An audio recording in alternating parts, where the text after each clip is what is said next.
मैं तुहाड़ा वीर डॉक्टर हरीश मल्होत्रा अज फिर 14 जून 2022 ਨੂੰ ਤੁਹਾਡੇ ਲਈ ਤੁਹਾਡਾ ਹਫ਼ਤਾਵਾਰੀ ਪ੍ਰੋਗਰਾਮ ਸੋਚ ਦਾ ਸਫਲ ਲੈ ਕੇ ਹਾਜ਼ਰ ਹਾਂ।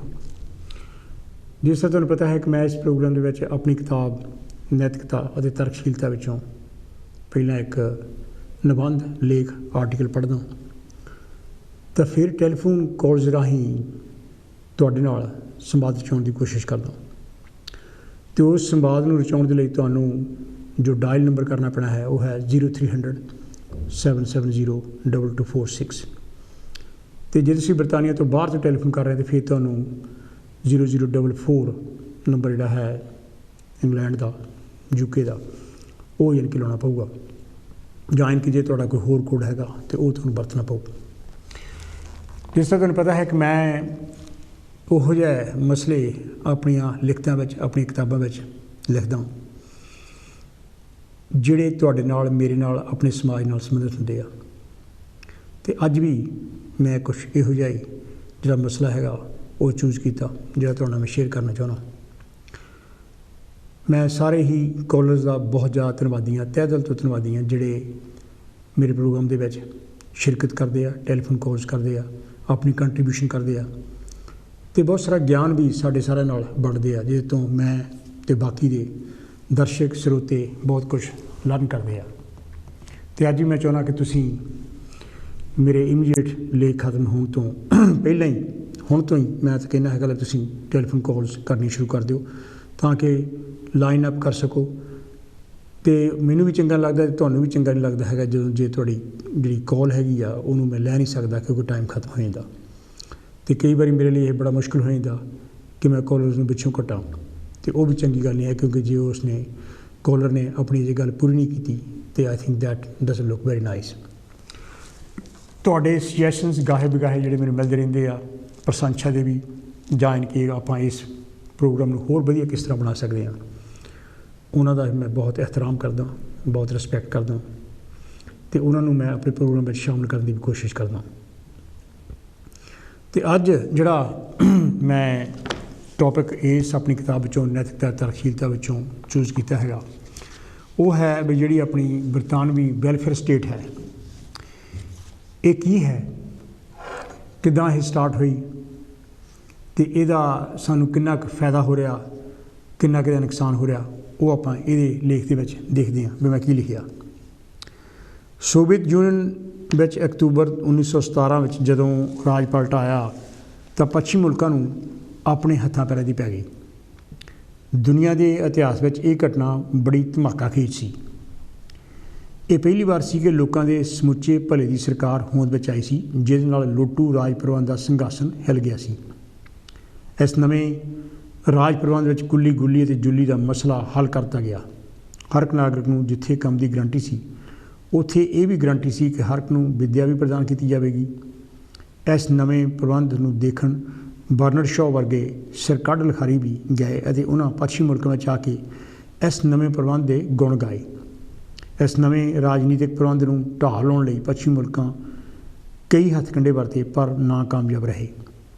ਸੋਵੀਅਤ ਯੂਨੀਅਨ ਦੂਜੀ ਵੱਡੀ ਸੰਸਾਰ ਜੰਗ ਤੋਂ ਬਾਅਦ ਆਪਣੀ ਪੂਰੀ ਧਾਂਕ ਜਮਾ ਚੁੱਕਾ ਸੀ ਅਤੇ ਇਸ ਤੋਂ ਬਾਅਦ ਚੀਨ ਵੀ 1948 ਵਿੱਚ ਮਾਓ ਸੀ-ਤੁੰਗ ਦੀ ਲੀਡਰਸ਼ਿਪ ਹੇਠ ਮਾਰਕਸਿਸਟ ਸਿਸਟਮ ਲਾਗੂ ਕਰਨ ਵਿੱਚ ਸਫਲ ਹੋ ਗਿਆ ਸੀ। ਪੱਛਮੀ ਮੁਲਕਾਂ ਵੱਲੋਂ ਕੀਤੀ ਜਾਂਦੀ ਲੁੱਟ ਦਾ ਹਿੱਸਾ ਕਦੇ ਵੀ ਆਮ ਲੋਕਾਂ ਵਿੱਚ ਨਹੀਂ ਸੀ ਵੰਡਿਆ ਗਿਆ। ਇਹਨਾਂ ਆਮ ਨਾਗਰਿਕਾਂ ਨਾਲ ਵੀ ਉਹੋ ਜਿਹਾ ਹੀ ਵਰਤਾਵ ਕੀਤਾ ਸੀ ਜਿਹੋ ਜਿਹਾ ਅਫਰੀਕਨ ਅਤੇ ਏਸ਼ੀਆ ਦੇ ਗੁਲਾਮ ਨਾਗਰਿਕਾਂ ਦੇ ਨਾਲ। ਇਹਨਾਂ ਮੁਲਕਾਂ ਵਿੱਚ ਧਨ ਦੌਲਤ ਦੇ ਪਾੜੇ ਨੇ ਗਰੀਬ ਜਨਤਾ ਦਾ ਲੱਕ ਤੋੜਿਆ ਹੋਇਆ ਸੀ।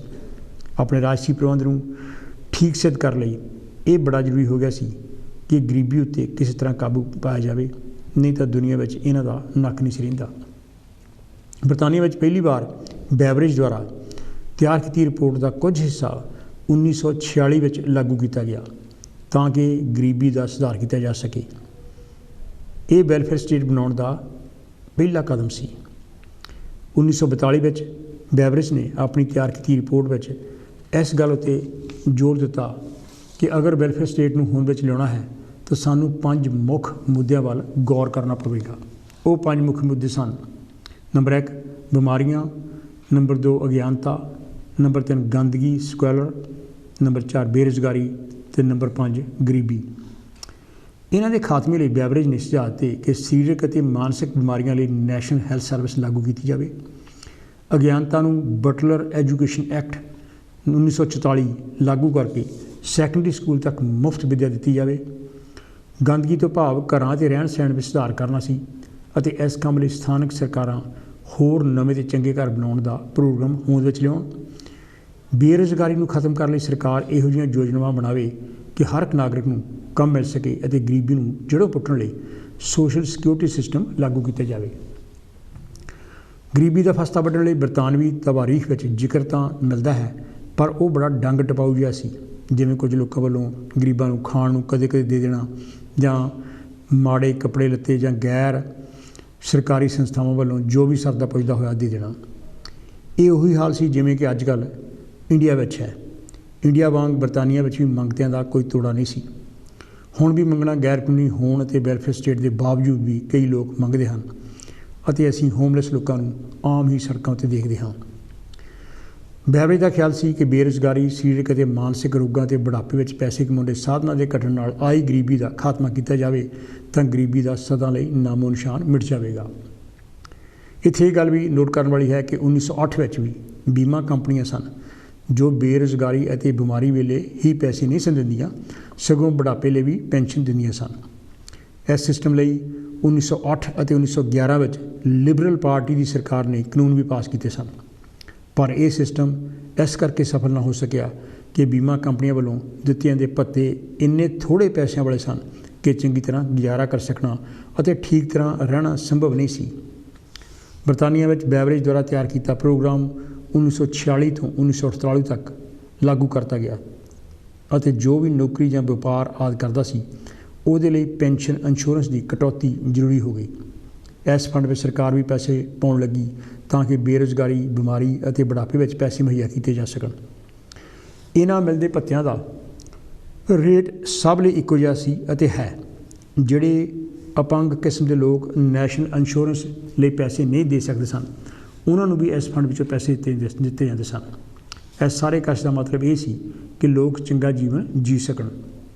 ਨੈਸ਼ਨਲ ਇੰਸ਼ੋਰੈਂਸ ਰਾਹੀਂ ਮਿਲਦੇ ਭੱਤਿਆਂ ਤੋਂ ਇਲਾਵਾ ਫੈਮਿਲੀ ਅਲਾਊਂਸ ਦੇਣਾ ਵੀ ਲਾਗੂ ਕਰਤਾ ਗਿਆ, ਜਿਸ ਅਨੁਸਾਰ ਹਰ ਬੱਚੇ ਲਈ 16 ਸਾਲ ਦੀ ਉਮਰ ਤੱਕ ਪੈਸੇ ਦਿੱਤੇ ਜਾਣ ਲੱਗੇ।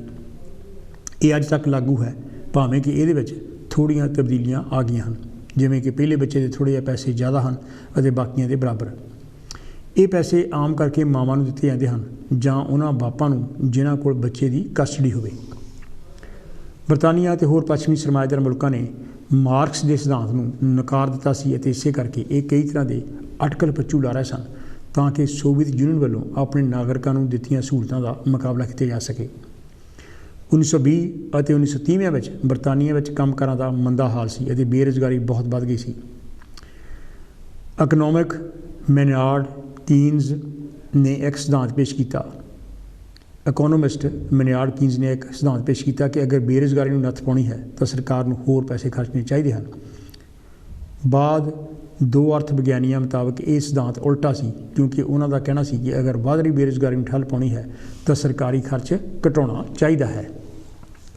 ਸੋਸ਼ਲ ਸਿਕਿਉਰਿਟੀ ਸਿਸਟਮ ਵਿੱਚ 1944 ਅਤੇ 1946 ਤੋਂ ਬਾਅਦ ਕਈ ਤਰ੍ਹਾਂ ਦਾ ਰੱਦੋ ਬਦਲ ਕੀਤਾ ਗਿਆ ਹੈ। ਮੋਟੀਆਂ ਨਜ਼ਰ ਮਾਰਿਆਂ ਹੇਠ ਲਿਖੇ ਕਾਨੂੰਨ ਸਾਹਮਣੇ ਆਉਂਦੇ ਹਨ। ਨੈਸ਼ਨਲ ਇੰਸ਼ੋਰੈਂਸ ਐਕਟ 1944 ਅਤੇ 1946 ਜਿਨ੍ਹਾਂ ਕਰਕੇ ਮਿਨਿਸਟਰੀ ਆਫ ਨੈਸ਼ਨਲ ਇੰਸ਼ੋਰੈਂਸ ਹੋਂਦ ਵਿੱਚ ਆਈ। ਫੈਮਿਲੀ ਅਲਾਊਂਸ ਐਕਟ 1945 ਵਿੱਚ ਬਣਿਆ ਸੀ। 1948 ਦੇ ਨੈਸ਼ਨਲ ਅਸਿਸਟੈਂਸ ਐਕਟ ਨੇ ਨੈਸ਼ਨਲ ਅਸਿਸਟੈਂਸ ਬੋਰਡ ਸਥਾਪਿਤ ਕਰ ਦਿੱਤਾ। 1959 ਦੇ ਨੈਸ਼ਨਲ ਇੰਸ਼ੋਰੈਂਸ ਐਕਟ ਨੇ ਗ੍ਰੈਜੂਏਟਡ ਪੈਨਸ਼ਨ ਯਾਨੀ ਆਮਦਨ ਅਨੁਸਾਰ ਪੈਨਸ਼ਨ ਸਕੀਮ ਲਾਗੂ ਕਰਤੀ।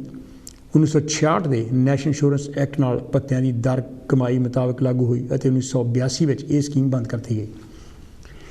1966 ਵਿੱਚ ਮਿਨਿਸਟਰੀ ਆਫ ਸੋਸ਼ਲ ਸਿਕਿਉਰਿਟੀ ਕਾਇਮ ਕੀਤੀ ਗਈ, ਜਿਹੜੀ ਕਿ ਸਪਲੀਮੈਂਟਰੀ ਬੈਨੀਫਿਟਸ ਕਮਿਸ਼ਨ ਅਤੇ ਨੈਸ਼ਨਲ ਅਸਿਸਟੈਂਸ ਦਾ ਬਦਲ ਸੀ। 1968 ਵਿੱਚ ਮਿਨਿਸਟਰੀ ਆਫ ਸੋਸ਼ਲ ਸਿਕਿਉਰਿਟੀ ਦਾ ਨਾਮ ਬਦਲ ਕੇ department of health and social security ਰੱਖ ਦਿੱਤਾ ਗਿਆ। 1975 ਵਿੱਚ ਫੈਮਿਲੀ ਲੋਨਸ ਅਤੇ ਬੱਚਿਆਂ ਲਈ ਮਿਲਦੀ ਟੈਕਸ ਛੋਟ ਨੂੰ ਬਦਲ ਕੇ ਚਾਈਲਡ ਬੈਨੀਫਿਟ ਐਕਟ ਬਣਾ ਦਿੱਤਾ ਗਿਆ। 1980 ਵਿੱਚ ਸੋਸ਼ਲ ਸਿਕਿਉਰਿਟੀ ਐਕਟ ਲਾਗੂ ਕਰਤਾ ਗਿਆ, ਜਿਹਦੇ ਨਾਲ ਕਈ ਤਰ੍ਹਾਂ ਦੇ ਭੱਤਿਆਂ ਨੂੰ ਬੰਦ ਕਰਤਾ ਗਿਆ। 1986 ਵਿੱਚ ਸੋਸ਼ਲ ਸਿਕਿਉਰਿਟੀ ਵਿੱਚ ਭਾਰੀ ਤਬਦੀਲੀ ਲਿਆਂਦੀ ਗਈ। ਇਨਕਮ ਸਪੋਰਟ, ਫੈਮਿਲੀ ਕ੍ਰੈਡਿਟ ਅਤੇ ਸੋਸ਼ਲ ਫੰਡ ਲਾਗੂ ਕਰਤੇ ਗਏ। 1978 ਵਿੱਚ ਲਾਗੂ ਕੀਤੇ ਕਾਨੂੰਨ ਮੁਤਾਬਕ ਪੈਨਸ਼ਨ ਨੂੰ ਭਵਿੱਖ ਵਿੱਚ ਵਧਾਉਣ ਬਾਰੇ ਗੱਲ ਕੀਤੀ ਗਈ ਸੀ, ਪਰ ਹੁਣ ਪੈਨਸ਼ਨ ਵਾਲੀ ਸਕੀਮ ਦਾ ਕਾਫੀ ਜ਼ਿਆਦਾ ਵਡਾਂਗਾ ਕਰਤਾ ਗਿਆ ਹੈ। 1988 ਵਿੱਚ ਸਰਕਾਰ ਨੇ department of health and security ਨੂੰ ਸੋਸ਼ਲ ਸਿਕਿਉਰਿਟੀ ਨੂੰ ਦੋ ਭਾਗਾਂ ਵਿੱਚ ਵੰਡਤਾ। ਇੱਕ ਦਾ ਨਾਮ ਡਿਪਾਰਟਮੈਂਟ ਆਫ ਹੈਲਥ ਅਤੇ ਦੂਸਰੇ ਦਾ ਨਾਮ ਡਿਪਾਰਟਮੈਂਟ ਆਫ ਸੋਸ਼ਲ ਸਿਕਿਉਰਿਟੀ ਰੱਖ ਦਿੱਤਾ ਗਿਆ। 1991 ਵਿੱਚ ਚਾਈਲਡ ਸਪੋਰਟ ਐਕਟ ਬਣਿਆ, ਜੋ 1993 ਵਿੱਚ ਲਾਗੂ ਕਰਤਾ ਗਿਆ। ਇਸ ਕਾਨੂੰਨ ਮੁਤਾਬਕ ਭਗੌੜੇ ਹੋਏ ਬਾਪਾਂ ਦਾ ਮੱਕੂ ਬੰਨ੍ਹਿਆ ਗਿਆ ਕਿ ਉਹ ਪੈਦਾ ਕੀਤੇ ਬੱਚਿਆਂ ਲਈ ਪਾਲਣ ਪੋਸ਼ਣ ਲਈ ਪੈਸੇ ਦੇਣ। ਇਹ ਗੱਲ ਯਾਦ ਰੱਖਣ ਵਾਲੀ ਹੈ ਕਿ ਵੈਲਫੇਅਰ ਸਟੇਟ ਦੇ ਭੱਤਿਆਂ ਦੇ ਕਾਨੂੰਨ ਇੰਨੇ ਗੁੰਝਲਦਾਰ ਹਨ ਕਿ ਆਮ ਇਨਸਾਨ ਦੀ ਸਮਝ ਤੋਂ ਬਾਹਰ ਦੀ ਗੱਲ ਹੈ।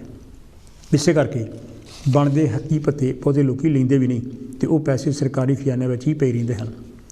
ਜਦੋਂ ਕਿ ਲੋਕ ਹਿਤੈਸ਼ੀ ਵੈਲਫੇਅਰ ਸਟੇਟ ਤਾਂ ਉਹ ਹੋਵੇਗੀ ਜੋ ਆਪਣੇ ਆਪ ਸਾਰੇ ਬਣਦੇ ਹੱਕੀ ਭੱਤਿਆਂ ਦੇ ਪੈਸੇ ਮੁਹੱਈਆ ਕਰੇ। ਦੂਜੀ ਗੱਲ ਇਹ ਵੀ ਹੈ ਕਿ ਖਰਚਿਆਂ ਦੀ ਦਰ ਵਧਣ ਨਾਲ ਭੱਤਿਆਂ ਦੀ ਦਰ ਉਸ ਹਿਸਾਬ ਨਾਲ ਨਹੀਂ ਵਧੀ ਅਤੇ ਗਰੀਬੀ ਹਟਾਉਣ ਦਾ ਪ੍ਰੋਗਰਾਮ ਅਸਫਲ ਰਿਹਾ ਹੈ। ਕੁਝ ਲੋਕ ਇਹ ਵੀ ਸੋਚਣ ਲੱਗ ਪਏ ਹਨ ਕਿ ਵੈਲਫੇਅਰ ਸਟੇਟ ਬਣਨ ਨਾਲ ਲੋਕ ਆਲਸੀ ਅਤੇ ਬੇਲੜ ਬਣ ਗਏ ਹਨ। ਇਸੇ ਕਰਕੇ ਮੁਫਤ ਮਿਲਦੇ ਭੱਤੇ ਆਰਥਿਕਤਾ ਨੂੰ ਢਾਹ ਲਾ ਰਹੇ ਹਨ। ਪਰਿਵਾਰਕ ਤ੍ਰਿੜਾਂ ਵੀ ਵਧੀਆਂ ਹਨ ਅਤੇ ਜੁਰਮਾਂ ਵਿੱਚ ਵੀ ਚੋਖਾ ਵਾਧਾ ਹੋਇਆ ਹੈ। ਟੋਰੀ ਸਰਕਾਰ ਨੇ ਯੂਨੀਅਨ ਦਾ ਲੱਕ ਤੋੜ ਦਿੱਤਾ ਹੈ ਅਤੇ ਫੀ ਘੰਟਾ ਉਜਰਤ ਦਾ ਹੁਣ ਕੋਈ ਕੰਟਰੋਲ ਨਹੀਂ ਰਿਹਾ। ਮਾਲਕ ਜੋ ਮਨ ਕਰਦਾ ਹੈ ਕਾਮਿਆਂ ਨੂੰ ਪੈਸੇ ਦਿੰਦੇ ਹਨ, ਜਦੋਂ ਕਿ ਹੁਣ ਸਰਕਾਰ ਨੇ ਇਹਦੇ ਬਾਰੇ ਵੀ ਇੱਕ ਰੇਟ ਬੰਨ੍ਹ ਦਿੱਤਾ ਹੈ। ਕਈ ਕੰਮ ਕਰਨ ਵਾਲੇ ਮਿਲਦੇ ਸਰਕਾਰੀ ਭੱਤਿਆਂ ਤੋਂ ਘੱਟ ਕਮਾਉਂਦੇ ਹਨ ਅਤੇ ਉਹ ਇਸ ਗੱਲ ਨੂੰ ਸੋਚਣ ਲਈ ਮਜਬੂਰ ਹੋ ਜਾਂਦੇ ਹਨ ਕਿ ਕੰਮ ਕਰਨ ਦਾ ਕੀ ਲਾਭ ਜਦ ਬਿਨਾਂ ਕੰਮ ਕੀਤਿਆਂ ਜ਼ਿਆਦਾ ਪੈਸੇ ਮਿਲਦੇ ਹੋਣ। ਵੈਲਫੇਅਰ ਸਟੇਟ ਦੇ ਕਾਨੂੰਨਾਂ ਵਿੱਚ ਰੱਦੋ ਬਦਲ ਨੇ ਭੱਤਿਆਂ ਵਾਲੀ ਸੰਗਲੀ ਪੀੜ੍ਹੀ ਕਰਤੀ ਹੈ ਅਤੇ ਇਸੇ ਕਰਕੇ ਬਹੁਤੇ ਨੌਜਵਾਨ ਬਰਤਾਨੀਆ ਛੱਡ ਕੇ ਯੂਰਪ ਦੇ ਹੋਰ ਮੁਲਕਾਂ ਵਿੱਚ ਜਾ ਰਹੇ ਹਨ। ਸਰਕਾਰ ਇਹ ਵੀ ਮਹਿਸੂਸ ਕਰਦੀ ਹੈ ਕਿ ਲੋਕ ਕੰਮ ਕਰਨਾ ਨਹੀਂ ਚਾਹੁੰਦੇ ਅਤੇ ਇਸੇ ਕਰਕੇ ਕੰਮ ਲੱਭ ਹੀ ਨਹੀਂ ਰਹੇ, ਜਦੋਂ ਕਿ ਸੱਚਾਈ ਇਹ ਹੈ ਕਿ ਸਰਕਾਰੀ ਨੀਤੀਆਂ ਕੰਮਾਂ ਕਾਰਾਂ ਨੂੰ ਖੂੰਝਾ ਫੇਰ ਦਿੱਤਾ ਹੈ ਅਤੇ ਦਿਨ ਬ ਦਿਨ ਫੈਕਟਰੀਆਂ ਅਤੇ ਹੋਰ ਕੰਮਾਂ ਕਾਰਾਂ ਦੇ ਅਦਾਰੇ ਬੰਦ ਹੋ ਰਹੇ ਹਨ ਅਤੇ ਹਾਲਾਤ ਫਿਰ ਉਹੋ ਜਿਹੇ ਹੀ ਹੋ ਰਹੇ ਹਨ ਜਿਸ ਤਰ੍ਹਾਂ ਦੇ ਵੈਲਫੇਅਰ ਸਟੇਟ ਸ਼ੁਰੂ ਹੋਣ ਤੋਂ ਪਹਿਲਾਂ ਦੇ ਸਨ। ਕੁਝ ਲੋਕਾਂ ਦਾ ਇਹ ਵੀ ਵਿਚਾਰ ਹੈ ਕਿ ਵੈਲਫੇਅਰ ਸਟੇਟ ਨੇ ਸਰਮਾਏਦਾਰੀ ਨਿਜ਼ਾਮ ਨੂੰ ਕਾਇਮ ਰੱਖਣ ਵਿੱਚ ਸਹਾਇਤਾ ਦਿੱਤੀ ਹੈ ਅਤੇ ਇਹ ਹੀ ਇਹਦਾ ਮੁੱਢਲਾ ਮਨਸ਼ਾ ਸੀ। ਇਹਦੇ ਨਾਲ ਜਿੱਥੇ ਮਰਦ ਪ੍ਰਧਾਨ ਕਦਰਾਂ ਕੀਮਤਾਂ ਵਿੱਚ ਵਾਧਾ ਹੋਇਆ, ਉੱਥੇ ਗਰੀਬੀ ਅਮੀਰੀ ਦਾ ਪਾੜਾ ਵੀ ਵਧਿਆ ਹੈ ਅਤੇ ਸਾਰੇ ਕਾਸੇ ਨੂੰ ਬਸ ਕਰਨ ਲਈ ਵੈਲਫੇਅਰ ਸਿਸਟਮ ਨੇ ਅਹਿਮ ਭੂਮਿਕਾ ਨਿਭਾਈ ਹੈ। ਟੋਰੀ ਸਰਕਾਰ ਦੀਆਂ ਨਲਾਇਕੀਆਂ ਕਰਕੇ ਬੇਰੁਜ਼ਗਾਰੀ ਤਾਂ ਵਧੀ ਹੀ ਹੈ, ਪਰ ਦੂਜੇ ਪਾਸੇ ਨਸਲੀ ਹਮਲੇ ਵੀ ਦਿਨ ਦਿਨ ਵੱਧ ਰਹੇ ਹਨ। ਇਹ ਵੀ ਖਿਆਲ ਕੀਤਾ ਜਾਂਦਾ ਹੈ ਕਿ ਇਹ ਵੀ ਇੱਕ ਟੋਰੀਆਂ ਦੀ ਚਾਲ ਹੈ। ਨਸਲਵਾਦੀ ਗੋਰਿਆਂ ਦੀ ਇਹ ਦਲੀਲ ਹੈ ਕਿ ਅਗਰ ਕਾਲੇ ਅਤੇ ਏਸ਼ੀਅਨ ਲੋਕਾਂ ਨੂੰ ਮੁਲਕ ਵਿੱਚੋਂ ਬਾਹਰ ਕੱਢਤਾ ਜਾਵੇ ਤਾਂ ਬੇਰੁਜ਼ਗਾਰੀ ਘੱਟ ਜਾਵੇਗੀ। ਇਸ ਵਿੱਚ ਵੀ ਟੋਰੀਆਂ ਦੀ ਭਾਈਵਾਲੀ ਨਜ਼ਰ ਆਉਂਦੀ ਹੈ, ਜਦੋਂ ਕਿ ਸੱਚਾਈ ਇਹ ਹੈ ਕਿ ਬਰਤਾਨੀਆ ਵਿੱਚ ਨਸਲਵਾਦ ਦਾ ਬੋਲਬਾਲਾ ਹੋਣ ਕਰਕੇ ਏਸ਼ੀਅਨ ਅਤੇ ਕਾਲੇ ਲੋਕਾਂ ਕੋਲ ਜਾਂ ਤਾਂ ਕੰਮ ਹੈ ਹੀ ਨਹੀਂ ਅਤੇ ਜਾਂ ਫਿਰ ਘਟੀਆ ਅਤੇ ਗੰਦੀਆਂ ਨੌਕਰੀਆਂ ਹਨ। ਕਈ ਏਸ਼ੀਅਨ ਲੋਕ ਅੰਗਰੇਜ਼ੀ ਨਾ ਜਾਣਦੇ ਹੋਣ ਕਰਕੇ ਅਤੇ ਸਿਸਟਮ ਨੂੰ ਨਾ ਸਮਝਦੇ ਹੋਣ ਕਰਕੇ ਵੈਲਫੇਅਰ ਅਤੇ ਕਾਲੇ ਲੋਕ ਕਈ ਤਰ੍ਹਾਂ ਦੀਆਂ ਗਲਤ ਧਾਰਨਾਵਾਂ ਦੇ ਸ਼ਿਕਾਰ ਹਨ ਅਤੇ ਨਸਲੀ ਵਿਤਕਰਾ ਇਸ ਮਸਲੇ ਨੂੰ ਹੋਰ ਵੀ ਗੁੰਝਲਦਾਰ ਬਣਾਉਂਦਾ ਹੈ ਅਤੇ ਇਸੇ ਕਰਕੇ ਕਈ ਭੱਤੇ ਨਹੀਂ ਲਏ ਜਾਂਦੇ। ਕਈ ਏਸ਼ੀਅਨ ਲੋਕ ਇਸ ਕਰਕੇ ਵੀ ਕਈ ਭੱਤੇ ਨਹੀਂ ਲੈਂਦੇ ਕਿ ਉਹ ਇਹਨੂੰ ਭੀਖ ਮੰਗਣਾ ਸਮਝਦੇ ਹਨ, ਭਾਵੇਂ ਕਿ ਇਹ ਗੱਲ ਹਰ ਕੁੱਤੇ ਲਾਗੂ ਨਹੀਂ ਹੁੰਦੀ ਅਤੇ ਬਹੁਤ ਸਾਰੇ ਲੋਕ ਇਹਦਾ ਨਜਾਇਜ਼ ਫਾਇਦਾ ਵੀ ਉਠਾਉਂਦੇ ਹਨ। ਇਸ ਸਾਰੇ ਕਾਸੇ ਤੋਂ ਇਉਂ ਲੱਗਦਾ ਹੈ ਕਿ ਹੌਲੀ ਹੌਲੀ ਵੈਲਫੇਅਰ ਸਟੇਟ ਦੇ ਬਣਾਏ ਕਾਨੂੰਨਾਂ ਦੀ ਹੋਰ ਰੱਦੋ ਬਦਲ ਹੋਵੇਗੀ ਅਤੇ ਉਹ ਦਿਨ ਦੂਰ ਨਹੀਂ ਜਦ ਮਿਲਦੇ ਭੱਤਿਆਂ ਨੂੰ ਸਦਾ ਲਈ ਖਤਮ ਕਰਤਾ ਜਾਵੇ।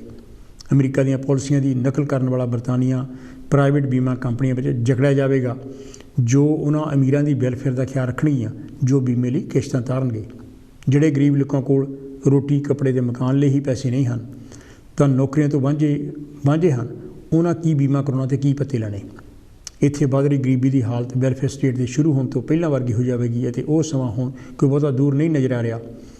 ਸੋਵੀਅਤ ਯੂਨੀਅਨ ਦੇ ਟੁੱਟਣ ਨਾਲ ਹੁਣ ਇਹਨਾਂ ਨੂੰ ਆਪਣਾ ਨੱਕ ਉੱਚਾ ਰੱਖਣ ਦੀ ਵੀ ਕੋਈ ਜ਼ਿਆਦਾ ਜ਼ਰੂਰਤ ਨਹੀਂ ਰਹੇਗੀ, ਕਿਉਂਕਿ ਸੋਵੀਅਤ ਯੂਨੀਅਨ ਦੇ ਨਾਲ ਹੋਰ ਵੀ ਬਹੁਤ ਸਾਰੇ ਕਮਿਊਨਿਸਟ ਮੁਲਕਾਂ ਦਾ ਰਾਜ ਪ੍ਰਬੰਧ ਬਦਲ ਗਿਆ ਹੈ। ਇਸੇ ਕਰਕੇ ਅਮਰੀਕਾ ਅਤੇ ਪੱਛਮੀ ਮੁਲਕਾਂ ਨੂੰ ਹੁਣ ਕੋਈ ਪੁੱਛਣ ਵਾਲਾ ਨਹੀਂ ਰਹਿ ਗਿਆ ਅਤੇ UNO ਇੱਕ ਕਠਪੁਤਲੀ ਬਣ ਕੇ ਰਹਿ ਗਈ ਹੈ ਜੋ ਅਮਰੀਕਾ ਆਪਣੇ ਹਿੱਤਾਂ ਲਈ ਅੱਖੀਂ ਘਟਾ ਪਾਉਣ ਲਈ ਵਰਤਦਾ ਹੈ। ਗਰੀਬਾਂ ਦੀ ਲੁੱਟ ਨੂੰ ਬੰਦ ਕਰਨ ਅਤੇ ਕਾਮਿਆਂ ਦੁਆਰਾ ਰਾਜ ਪ੍ਰਬੰਧ ਬਣਨ ਨੂੰ ਵੀ ਸਮਾਂ ਲੱਗੇਗਾ ਅਤੇ ਬਰਤਾਨੀਆ ਵਿੱਚ ਕਿਸੇ ਵੀ ਤਰ੍ਹਾਂ ਦਾ ਵੀ ਇਨਕਲਾਬ ਆਉਣ ਨੂੰ ਰੋਕਣ ਲਈ ਸਹੀ ਮਾਇਨਿਆਂ ਵਿੱਚ ਵੈਲਫੇਅਰ ਸਟੇਟ ਸਥਾਪਿਤ ਕਰਨ ਨੂੰ ਵੀ। ਇਹ ਤਾਂ ਸੀ ਜੀ ਮੇਰਾ ਇਹ ਲੇਖ ਜਿਹੜਾ ਮੈਂ ਇੱਥੇ ਦੀ ਵੈਲਫੇਅਰ ਸਟੇਟ ਬਾਰੇ ਲਿਖਿਆ ਅਤੇ ਮੈਂ ਹੁਣ ਤੁਹਾਡੇ ਟੈਲੀਫੋਨ ਕਾਲਸ ਦੀ ਵੇਟ ਕਰ ਰਿਹਾ ਤਾਂ ਕਿ ਆਪਾਂ ਇਹ 'ਤੇ ਡਿਸਕਸ਼ਨ ਕਰੀਏ, ਕਿਉਂਕਿ ਬਹੁਤ ਸਾਰੇ ਲੋਕ ਅਜੇ ਵੀ ਜਿਹੜਾ ਹੈਗਾ ਉਹ ਬਰਤਾਨੀਆ ਵਿੱਚ ਆਉਣਾ ਚਾਹੁੰਦੇ ਆ, ਕਿਸੇ ਹੋਰ ਮੁਲਕ ਵਿੱਚ ਨਹੀਂ ਜਾਣਾ ਚਾਹੁੰਦੇ। ਇਹ ਕਿਉਂ ਹੈ? ਇੱਥੇ ਕਿਉਂ ਆਉਣਾ ਚਾਹੁੰਦੇ ਹੈ। ਬਾਕੀ ਯਾਨੀ ਕਿ ਜਿਹੜਾ ਹੈਲਥ ਸਰਵਿਸ ਦਾ ਯਾਨੀ ਕਿ ਜੋ ਕੁਝ ਅੱਜ ਕੱਲ੍ਹ ਆਪਾਂ ਨੂੰ ਹਾਲਾਤ ਯਾਨੀ ਕਿ ਦੱਸਦੇ ਹੈਗੇ ਆ, ਬਹੁਤ ਸਾਰੇ ਲੋਕ ਹੈ ਜਿਹੜੇ ਆਪਣੇ ਡਾਕਟਰ ਨੂੰ ਨਹੀਂ ਮਿਲ ਸਕਦੇ, ਯਾਨੀ ਕਿ ਜਾਂ ਡਾਕਟਰ ਨੂੰ ਮਿਲਦੇ ਹੈਗੇ ਅਤੇ ਬਹੁਤ ਸਮੇਂ ਤੋਂ ਬਾਅਦ ਉਹਨਾਂ ਦੀ ਵਾਰੀ ਆਉਂਦੀ ਹੈ। ਜਾਂ ਜੇ ਕਿਸੇ ਨੇ ਆਪਣਾ ਜਿਹੜਾ ਹੈਗਾ ਆਪਰੇਸ਼ਨ ਕਰਾਉਣਾ ਹੈਗਾ, ਕਿਸੇ ਨੂੰ ਕੋਈ ਕੈਂਸਰ ਦਾ ਆਪਰੇਸ਼ਨ ਹੈ ਜਾਂ ਕਿਸੇ ਹੋਰ ਚੀਜ਼ ਦਾ ਆਪਰੇਸ਼ਨ ਹੈਗਾ, ਅਤੇ ਉਹਨਾਂ ਨੂੰ ਬਹੁਤ ਮਹੀਨੇ ਜਿਹੜਾ ਹੈਗਾ ਵੇਟ ਕਰਨਾ ਪੈਂਦਾ ਅਤੇ ਉਹਨਾਂ ਦੀ ਵਾਰੀ ਨਹੀਂ ਆ ਰਹੀ ਹੈ। ਇਹ ਸਾਰਾ ਸਿਸਟਮ ਜਿਹੜਾ ਵੈਲਫੇਅਰ ਸਟੇਟ ਦਾ ਸਿਸਟਮ ਹੈਗਾ, ਜੋ ਵੈਲਫੇਅਰ ਸਟੇਟ ਆਪਾਂ ਜਿਹਨੂੰ ਕਹਿੰਦੇ ਹੈਗੇ ਆ, ਹਜੇ ਵੀ ਕੁਛ ਲੋਕ ਜਿਹੜੇ ਹੈਗੇ ਆ ਉਹਦਾ ਨਜਾਇਜ਼ ਫਾਇਦਾ ਉਠਾਉਂਦੇ ਹੈ, ਕਈ ਤਰ੍ਹਾਂ ਦੇ ਬੈਨੀਫਿਟਸ ਵੀ ਲੈਂਦੇ ਆ ਅਤੇ ਕੰਮ ਵੀ ਕਰਦੇ ਹੈ, ਅਤੇ ਨਾਲ ਦੀ ਨਾਲ ਜਿਹੜਾ ਹੈਗਾ ਉਹ ਪੈਸੇ ਵੀ ਲਈ ਜਾਂਦੇ ਹੈ, ਅਤੇ ਕਈ ਤਰ੍ਹਾਂ ਦੀਆਂ ਹੋਰ ਵੀ ਹੈਰਾਫੇਰੀਆਂ ਕਰਦੇ ਹੈ। ਤੁਹਾਡਾ ਇਹਦੇ ਬਾਰੇ ਕੀ ਖਿਆਲ ਹੈ? ਇਹ ਵੈਲਫੇਅਰ ਸਟੇਟ ਦਾ ਫਿਊਚਰ ਕੀ ਹੈ? ਬਹੁਤ ਸਾਰੇ ਲੋਕ ਜਿਹੜੇ ਆ, ਜਿਸ ਤਰ੍ਹਾਂ ਕੱਲ੍ਹ ਮੰਡੇ ਪੈਨੋਰਾਮਾ ਵੀ ਸੀ ਦਿਖਾਇਆ ਗਿਆ। ਹੈਲੋ ਜੀ, ਕੌਣ ਤੇ ਜੀ, ਕਿੱਥੋਂ ਬੋਲ ਰਹੇ ਜੀ? ਹੈਲੋ ਹੈਲੋ ਡਾਕਟਰ ਸਾਹਿਬ। हाँ जी, सुमन साहब की कहना चाहोगे तुसी? नमस्कार डॉक्टर साहब। हाँ जी नमस्कार जी। डॉक्टर साहब देखो, ਜਿਹੜਾ ਇੱਥੇ ਦਾ ਹੈਲਥ ਸਰਵਿਸ ਆ ਜਾਂ ਸੋਸ਼ਲ ਸਰਵਿਸ ਆ, हाँ जी हाँ जी, ਪਹਿਲਾਂ ਇਸ ਤੋਂ ਪਹਿਲਾਂ ਮਤਲਬ 1948 ਤੋਂ ਪਹਿਲਾਂ ਜਾਂ ਪਹਿਲਾਂ हाँ ਇਸ ਮੁਲਕ ਦੇ ਵਿੱਚ ਵੀ ਜਿਹੜੀ ਵਰਕਿੰਗ ਕਲਾਸ ਲੋਕ ਸੀ ਨਾ, ਉਹਨਾਂ ਵਿੱਚ ਵੀ ਬਹੁਤ ਗਰੀਬੀ ਸੀਗੀ, बहुत ज़्यादा। हाँ जी, ਅੱਧ ਦਰਜੇ ਦੀ ਗਰੀਬੀ ਸੀਗੀ। ਅਸੀਂ ਮਤਲਬ ਜਿਸ ਵੇਲੇ 1960s ਦੇ ਵਿੱਚ ਆਏ ਹਾਂ, 63 ਚ ਆਏ ਹਾਂ, ਅਸੀਂ ਉਸ ਟਾਈਮ ਤੇ ਆਣ ਕੇ ਦੇਖਿਆ ਕਿ ਜਿਹੜੀ ਵਰਕਿੰਗ ਕਲਾਸ ਲੋਕ ਹੈ ਉਹਨਾਂ ਕੋਲ ਆਪਣੇ ਘਰ ਵੀ ਨਹੀਂ ਸੀਗੇ। हाँ जी हाँ जी, ਜਾਂ ਤੇ ਉਹ ਕੌਂਸਲ ਦੇ ਘਰ ਸੀਗੇ, ਸਟੇਟਾਂ ਹੋਈਆਂ ਕੌਂਸਲ ਦੀਆਂ, हाँ हाँ, ਜਾਂ ਫਿਰ ਜਿਹੜੀਆਂ ਫੈਕਟਰੀਆਂ ਸੀਗੀਆਂ ਉਹਦੇ ਨਾਲ ਜਿਹੜੇ ਲੋਕੀ ਕੰਮ ਕਰਦੇ ਸੀ ਉਹਨਾਂ ਵਾਸਤੇ ਘਰ ਬਣਾਏ ਸੀਗੇ, हाँ जी, ਜਾਂ ਜਿਹੜੇ ਫਾਰਮਾਂ 'ਚ ਲੋਕੀ ਕੰਮ ਕਰਦੇ ਸੀ ਉਹਨਾਂ ਵਾਸਤੇ ਹਰ ਚੀਜ਼ ਟਾਈਟ ਡਾਊਨ ਸੀ, ਜਾਨੀ ਜਿਹਦੀ ਉਹ ਪ੍ਰਾਪਰਟੀ ਸੀ, ਜਿਹਦਾ ਉਹ ਮਾਲਕ ਸੀਗੇ। ਹਾਂਜੀ हाँ जी हाँ जी, ਪਰ ਇੱਕ ਗੱਲ ਜ਼ਰੂਰ ਸੀਗੀ ਕਿ ਵੀ ਇਹਨਾਂ ਲੋਕਾਂ ਨੇ ਉਹਨਾਂ ਨੂੰ ਇਗਨੋਰ ਨਹੀਂ ਕੀਤਾ, ਉਹਨਾਂ ਦੀ ਜ਼ਰੂਰਤ ਤੋਂ ਇੰਡੀਫਰੈਂਟ ਨਹੀਂ ਹੋਏ, ਲਾਪਰਵਾਹ ਨਹੀਂ ਹੋਏ। हाँ हाँ, ਜੇ ਉਹਨਾਂ ਨੇ ਕੌਂਸਲ ਦੇ ਘਰ ਦਿੱਤੇ ਤਾਂ ਕੌਂਸਲ ਦੇ ਵਿੱਚ ਉਹ ਪ੍ਰੋਪਰਲੀ ਉਹਨੂੰ ਜੋ ਕੁਝ ਵੀ ਉਹਨੂੰ ਚਾਹੀਦਾ ਸੀ ਦਿੱਤਾ ਗਿਆ। ਜਿੱਦਾਂ ਕਹਿੰਦਾ ਸਿਰ ਤੇ ਛੱਤ ਦਿੱਤੀ ਗਈ, हाँ जी, ਤੁਸੀਂ ਮਤਲਬ ਪਹਿਲਾਂ ਆਪਣੇ ਮਾਂ ਪਿਓ ਨਾਲ ਰਹਿੰਦੇ ਆ, ਉਸ ਦਾ ਤੁਹਾਡਾ ਵਿਆਹ ਵੀ ਹੋ ਗਿਆ ਤਾਂ ਤੁਸੀਂ ਬੱਚੇ ਹੋ ਗਿਆ, ਫਿਰ ਤੁਹਾਨੂੰ ਕੋਈ ਨਾ ਕੋਈ ਤੁਹਾਡੇ ਵਾਸਤੇ ਇੰਤਜ਼ਾਮ ਕੀਤਾ ਜਾਏਗਾ। हाँ जी, ਤੁਹਾਡੀ ਸੋਸ਼ਲ ਲਾਈਫ ਵਾਸਤੇ ਇਹਨਾਂ ਲੋਕਾਂ ਨੇ ਕਲੱਬ ਖੋਲੀਆਂ, हाँ, ਜਿੱਥੇ ਵੱਡੇ ਵੱਡੇ ਕਲੱਬ ਸੀਗੇ, ਬੜੀਆਂ ਬਾਰ ਸੀਗੀਆਂ।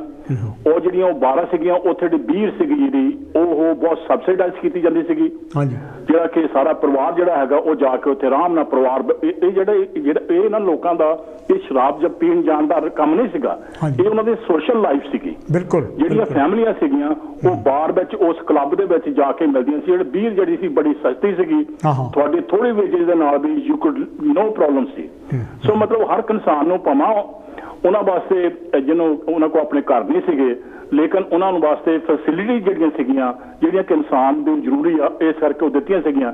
ਇਸ ਕਰਕੇ ਉਹ ਲੋਕ ਬਗਾਵਤ ਨਹੀਂ ਸੀ ਕਰਦੇ, ਜੋ ਉਹਨਾਂ ਦਾ ਮਾਈਂਡ ਸੈਟ ਕਿਸੇ ਕੋਲ ਬਣਾਇਆ ਗਿਆ ਸੀ ਉਸ ਤਰੀਕੇ ਨਾਲ ਉਹ ਕੰਮ ਕਰਦੇ ਸੀ। ਬੱਚੇ ਵੀ ਸੀਗੇ, ਬੱਚਿਆਂ ਨੂੰ ਸਕੂਲ ਜਿਹੜਾ ਸੀ ਡਿਨਾਈ ਨਹੀਂ ਕੀਤਾ ਗਿਆ। बिल्कुल, ਮੈਂ ਗ੍ਰੇਵਯਾਰਡ 'ਚ ਰਹਿਣਾ, ਜਦ ਮੈਂ 1963 ਚ ਆਇਆ ਤਾਂ ਮੇਰਾ ਖਿਆਲ ਹੈ ਕਿ ਹਰ ਇੱਕ ਮਤਲਬ ਲੋਕੈਲਿਟੀ ਦੇ ਵਿੱਚ ਇੱਕ ਪ੍ਰਾਇਮਰੀ ਸਕੂਲ ਸੀਗਾ। ਹਾਂਜੀ, ਉਹ ਮਤਲਬ ਜਿਹਨੂੰ ਹੁਣ ਤੋਂ ਬੰਦ ਹੋ ਗਏ, ਉਸ ਤੋਂ ਬਾਅਦ ਫਿਰ ਮਤਲਬ ਜਿਹਨੂੰ ਹੋਰ ਵੱਡੇ ਵੱਡੇ ਸਕੂਲ ਬਣ ਗਏ, ਪਰ ਉਹਨਾਂ ਨੇ ਜਿੱਥੇ ਵੀ ਕੋਈ ਏਰੀਆ ਸੀਗਾ ਉੱਥੇ ਸਕੂਲ ਜ਼ਰੂਰ ਖੋਲ੍ਹਿਆ ਵੀ ਇਹ ਬੱਚੇ ਜਿਹੜੇ ਆ ਇਹਨਾਂ ਦਾ ਐਜੂਕੇਸ਼ਨ ਜਿਹੜਾ ਇਹਨਾਂ ਦੀ ਤਾਲੀਮ ਜਿਹੜੀ ਆ ਇਹ ਇਹਨਾਂ ਦਾ ਫੰਡਾਮੈਂਟਲ ਰਾਈਟ ਹੈ, ਇਹ ਜ਼ਰੂਰ ਇਹਨਾਂ ਨੂੰ ਮਿਲਣਾ ਚਾਹੀਦਾ।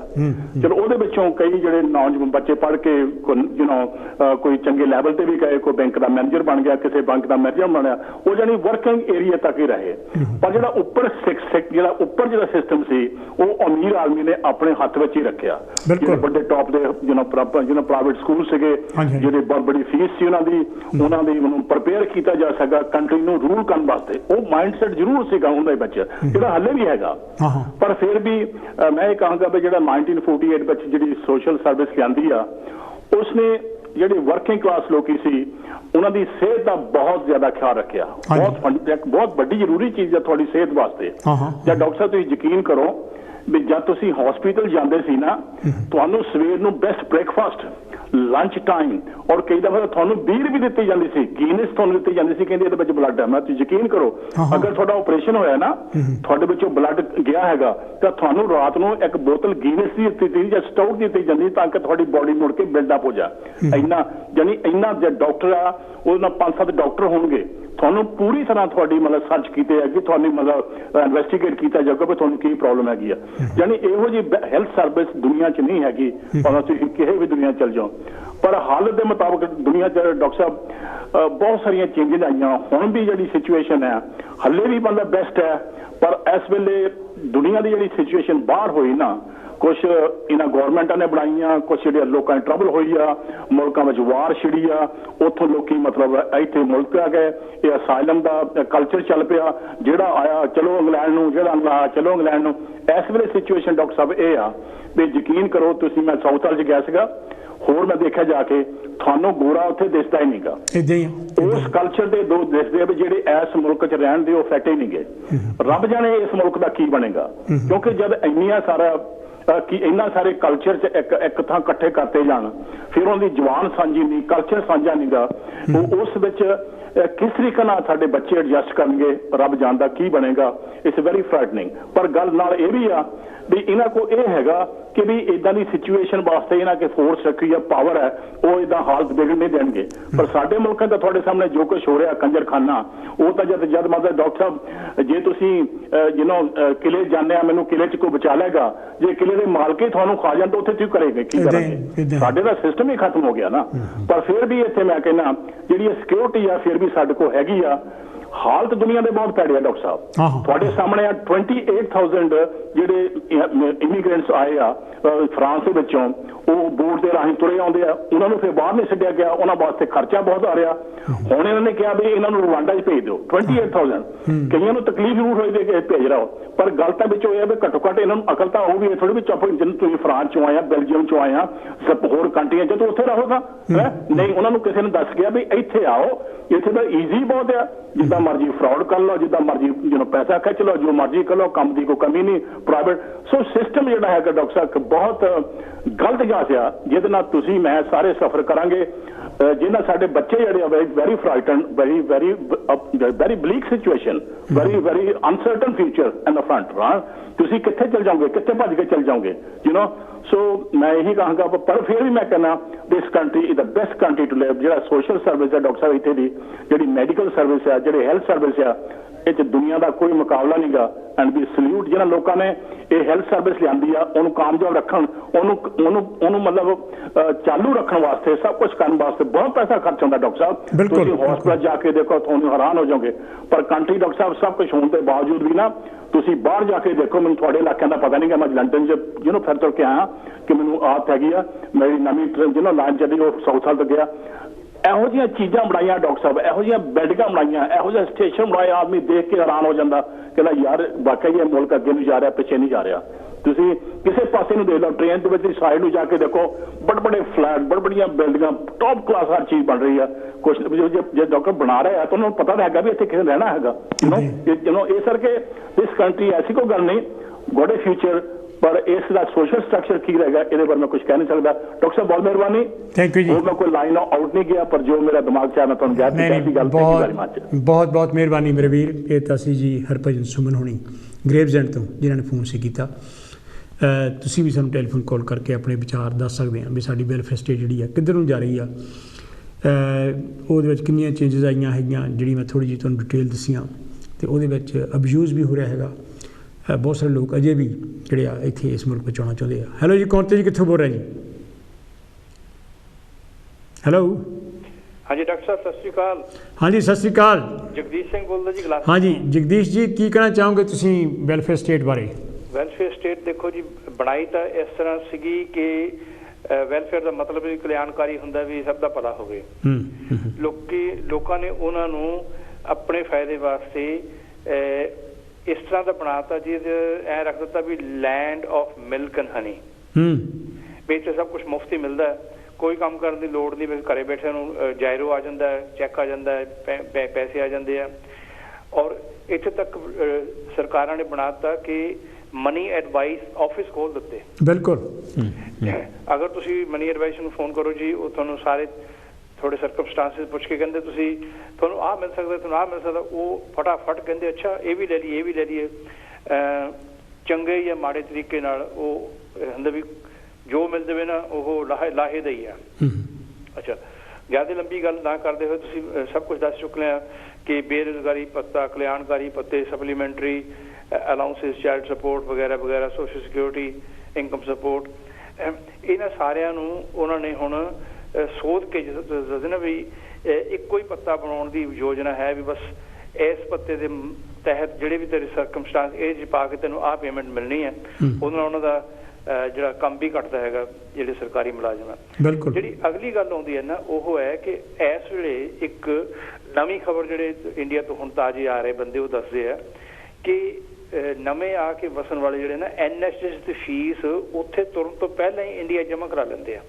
ਅੱਛਾ, NHS ਦੀ ਮੇਰੇ ਖਿਆਲ ਹੈ, ਮੈਂ ਗੱਲ ਸੁਣੀ ਹੋਈ ਹੈ ਪਰ ਸੁਣਾ ਕੇ ਪਰ ਉਹਨਾਂ ਕੋਲ ਸੁਣੀ ਹੋਈ ਜਿਹੜੇ ਜਿਨ੍ਹਾਂ ਨੇ ਐਪਲੀਕੇਸ਼ਨ ਉੱਥੇ ਭਰੀਆਂ ਤੇ ਕਹਿੰਦੇ ਜੀ ਉੱਥੇ ਫਲਾਣੇ ਬੰਦੇ ਨੇ ਸਾਡੇ ਰਿਸ਼ਤੇਦਾਰ ਨੇ ਇੱਥੇ ਵਿਆਹ ਕਰਾ ਲਿਆ, ਇੱਥੇ ਆਉਣ ਲਈ ਉਹਨੇ ਐਪਲੀਕੇਸ਼ਨ ਭਰੀ ਤੇ ਉਹਦੀ ਵੀਜ਼ੇ ਦੀ ਫੀਸ ਜਿਹੜੀ ਸੀਗੀ ਨਾ ਉਹ ਲੱਖਾਂ ਦੇ ਵਿੱਚ ਹੀ ਪਹੁੰਚ ਗਈ। ਤੇ ਫਿਰ ਅੱਗੇ NHS ਦੀ ਫੀਸ ਵੀ ਐਕਸਟਰਾ ਜਮ੍ਹਾਂ ਕਰਾਉਣ ਲੱਗ ਗਏ ਵੀ ਜਦ ਤੱਕ ਤੂੰ ਜਾ ਕੇ ਪੱਕਾ ਨਹੀਂ ਨਾ ਹੁੰਦਾ NHS ਦੇ ਇੰਨੇ ਪੈਸੇ ਤੈਨੂੰ ਦੇਣੇ ਪੈਣੇ ਆ। ਔਰ ਇੱਕ ਹੋਰ ਵੀ ਗੱਲ ਹੈ ਕਿ ਜਿਹੜੇ ਹੁਣ ਨਵੇਂ ਬੰਦੇ ਆ ਰਹੇ ਨਾ ਉਹਦੇ ਤੋਂ ਹਾਂਗਕਾਂਗ ਤੋਂ, ਇਹ ਨਵੀਆਂ ਤਾਜ਼ਾ ਖਬਰਾਂ ਨੇ, ਹਾਂਗਕਾਂਗ ਤੋਂ ਬਹੁਤ ਸਾਰੇ ਬੰਦੇ ਜਿਹੜੇ ਨਾ ਉਹਨਾਂ ਨੂੰ BNO ਮਿਲ ਗਿਆ।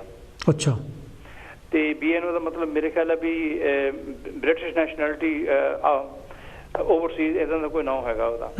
ਉਹ ਜਿਹੜੇ ਹਜ਼ਾਰਾਂ ਦੀ ਤਾਦਾਦ 'ਚ ਉੱਥੋਂ ਨਿਕਲ ਰਹੇ ਕਿਉਂਕਿ ਉਹਨਾਂ ਨੂੰ ਵੀ ਉੱਥੋਂ ਕੋਈ ਰਾਜਨੀਤਿਕ ਤੌਰ ਤੇ ਕੁਛ ਮੁਸ਼ਕਲਾਂ ਆ ਰਹੀਆਂ ਨੇ ਤੇ ਉਹ UK ਨੇ ਦਰਵਾਜ਼ੇ ਖੋਲ੍ਹ ਦਿੱਤੇ। ਲੇਕਿਨ ਉਹ ਇੱਦਾਂ ਨਹੀਂ ਹੁਣ ਖੋਲ੍ਹੇ ਜਿੱਦਾਂ ਕਿਸੇ ਕਹਿੰਦੇ ਵੀ ਹੇੜ ਦੀ ਹੇੜ ਹੀ ਆ ਬੜੀ। ਉਹ ਜਿਹਨਾਂ ਕੋਲ ਬ੍ਰਿਟਿਸ਼ ਪਾਸਪੋਰਟ ਉੱਥੇ ਹੈਗੇ ਨੇ, BNO ਦੇ ਪਾਸਪੋਰਟ ਪਹਿਲਾਂ ਸੀ, ਉਹ ਆਉਣਗੇ ਔਰ ਉਹ ਵੀ ਆ ਕੇ ਉਹਨਾਂ ਨੂੰ NHS ਦੀ ਫੀਸ ਜਿਹੜੀ ਹੈ ਨਾ ਉਹ ਅਲੱਗ ਜਮ੍ਹਾਂ ਕਰਾਉਣੀ ਪੈਣੀ ਹੈ ਔਰ ਉਹਨਾਂ ਨੂੰ ਕੋਈ ਵੀ ਪੱਤਾ ਨਹੀਂ ਮਿਲਣਾ। ਉਹ ਕੰਮ ਕਰਨਗੇ ਤਾਂ ਖਾਣਗੇ, ਅਗਰ ਉਹ ਕੁਛ ਨਹੀਂ ਕਰਨਗੇ ਤੇ ਇਹ ਨਹੀਂ ਸੀਗਾ ਅੱਗੇ ਸੀਗਾ ਲਾਲ ਗੱਤਾ ਆ ਗਿਆ ਬਸ ਹੁਣ ਤਾਂ ਮੌਜਾਂ ਲੱਗ ਗਈਆਂ। ਇਹ ਜਿਹੜੀਆਂ ਤਾਜ਼ੀਆਂ ਖਬਰਾਂ ਜਿਹੜੀਆਂ ਨਾ ਇਹ ਮੈਂ ਸੋਚਿਆ ਸਾਰਿਆਂ ਨਾਲ ਸਾਂਝੀਆਂ ਕਰੀਏ।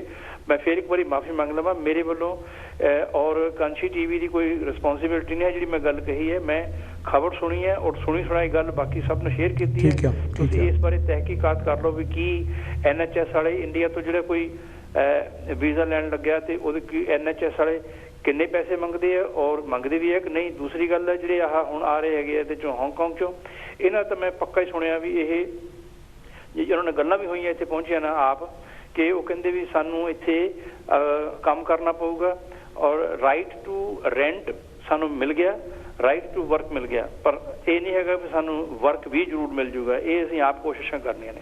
ਇਹਨੇ ਲਫ਼ਜ਼ ਕਹਿੰਦਾ ਮੈਂ ਤੁਹਾਡੇ ਕੋਲ ਮਾਫੀ ਚਾਹੂੰਗਾ। Thank you very much. ਬਹੁਤ ਬਹੁਤ ਮਿਹਰਬਾਨੀ ਮੇਰੇ ਵੀਰ। ਇਹ ਤਾਂ ਸੀ ਜੀ ਜਗਦੀਸ਼ ਸਿੰਘ ਹੁਣੀ ਗਲਾਸਗੋ ਤੋਂ ਜਿਨ੍ਹਾਂ ਨੇ ਫੋਨ ਕੀਤਾ ਸਕਾਟਲੈਂਡ ਤੋਂ।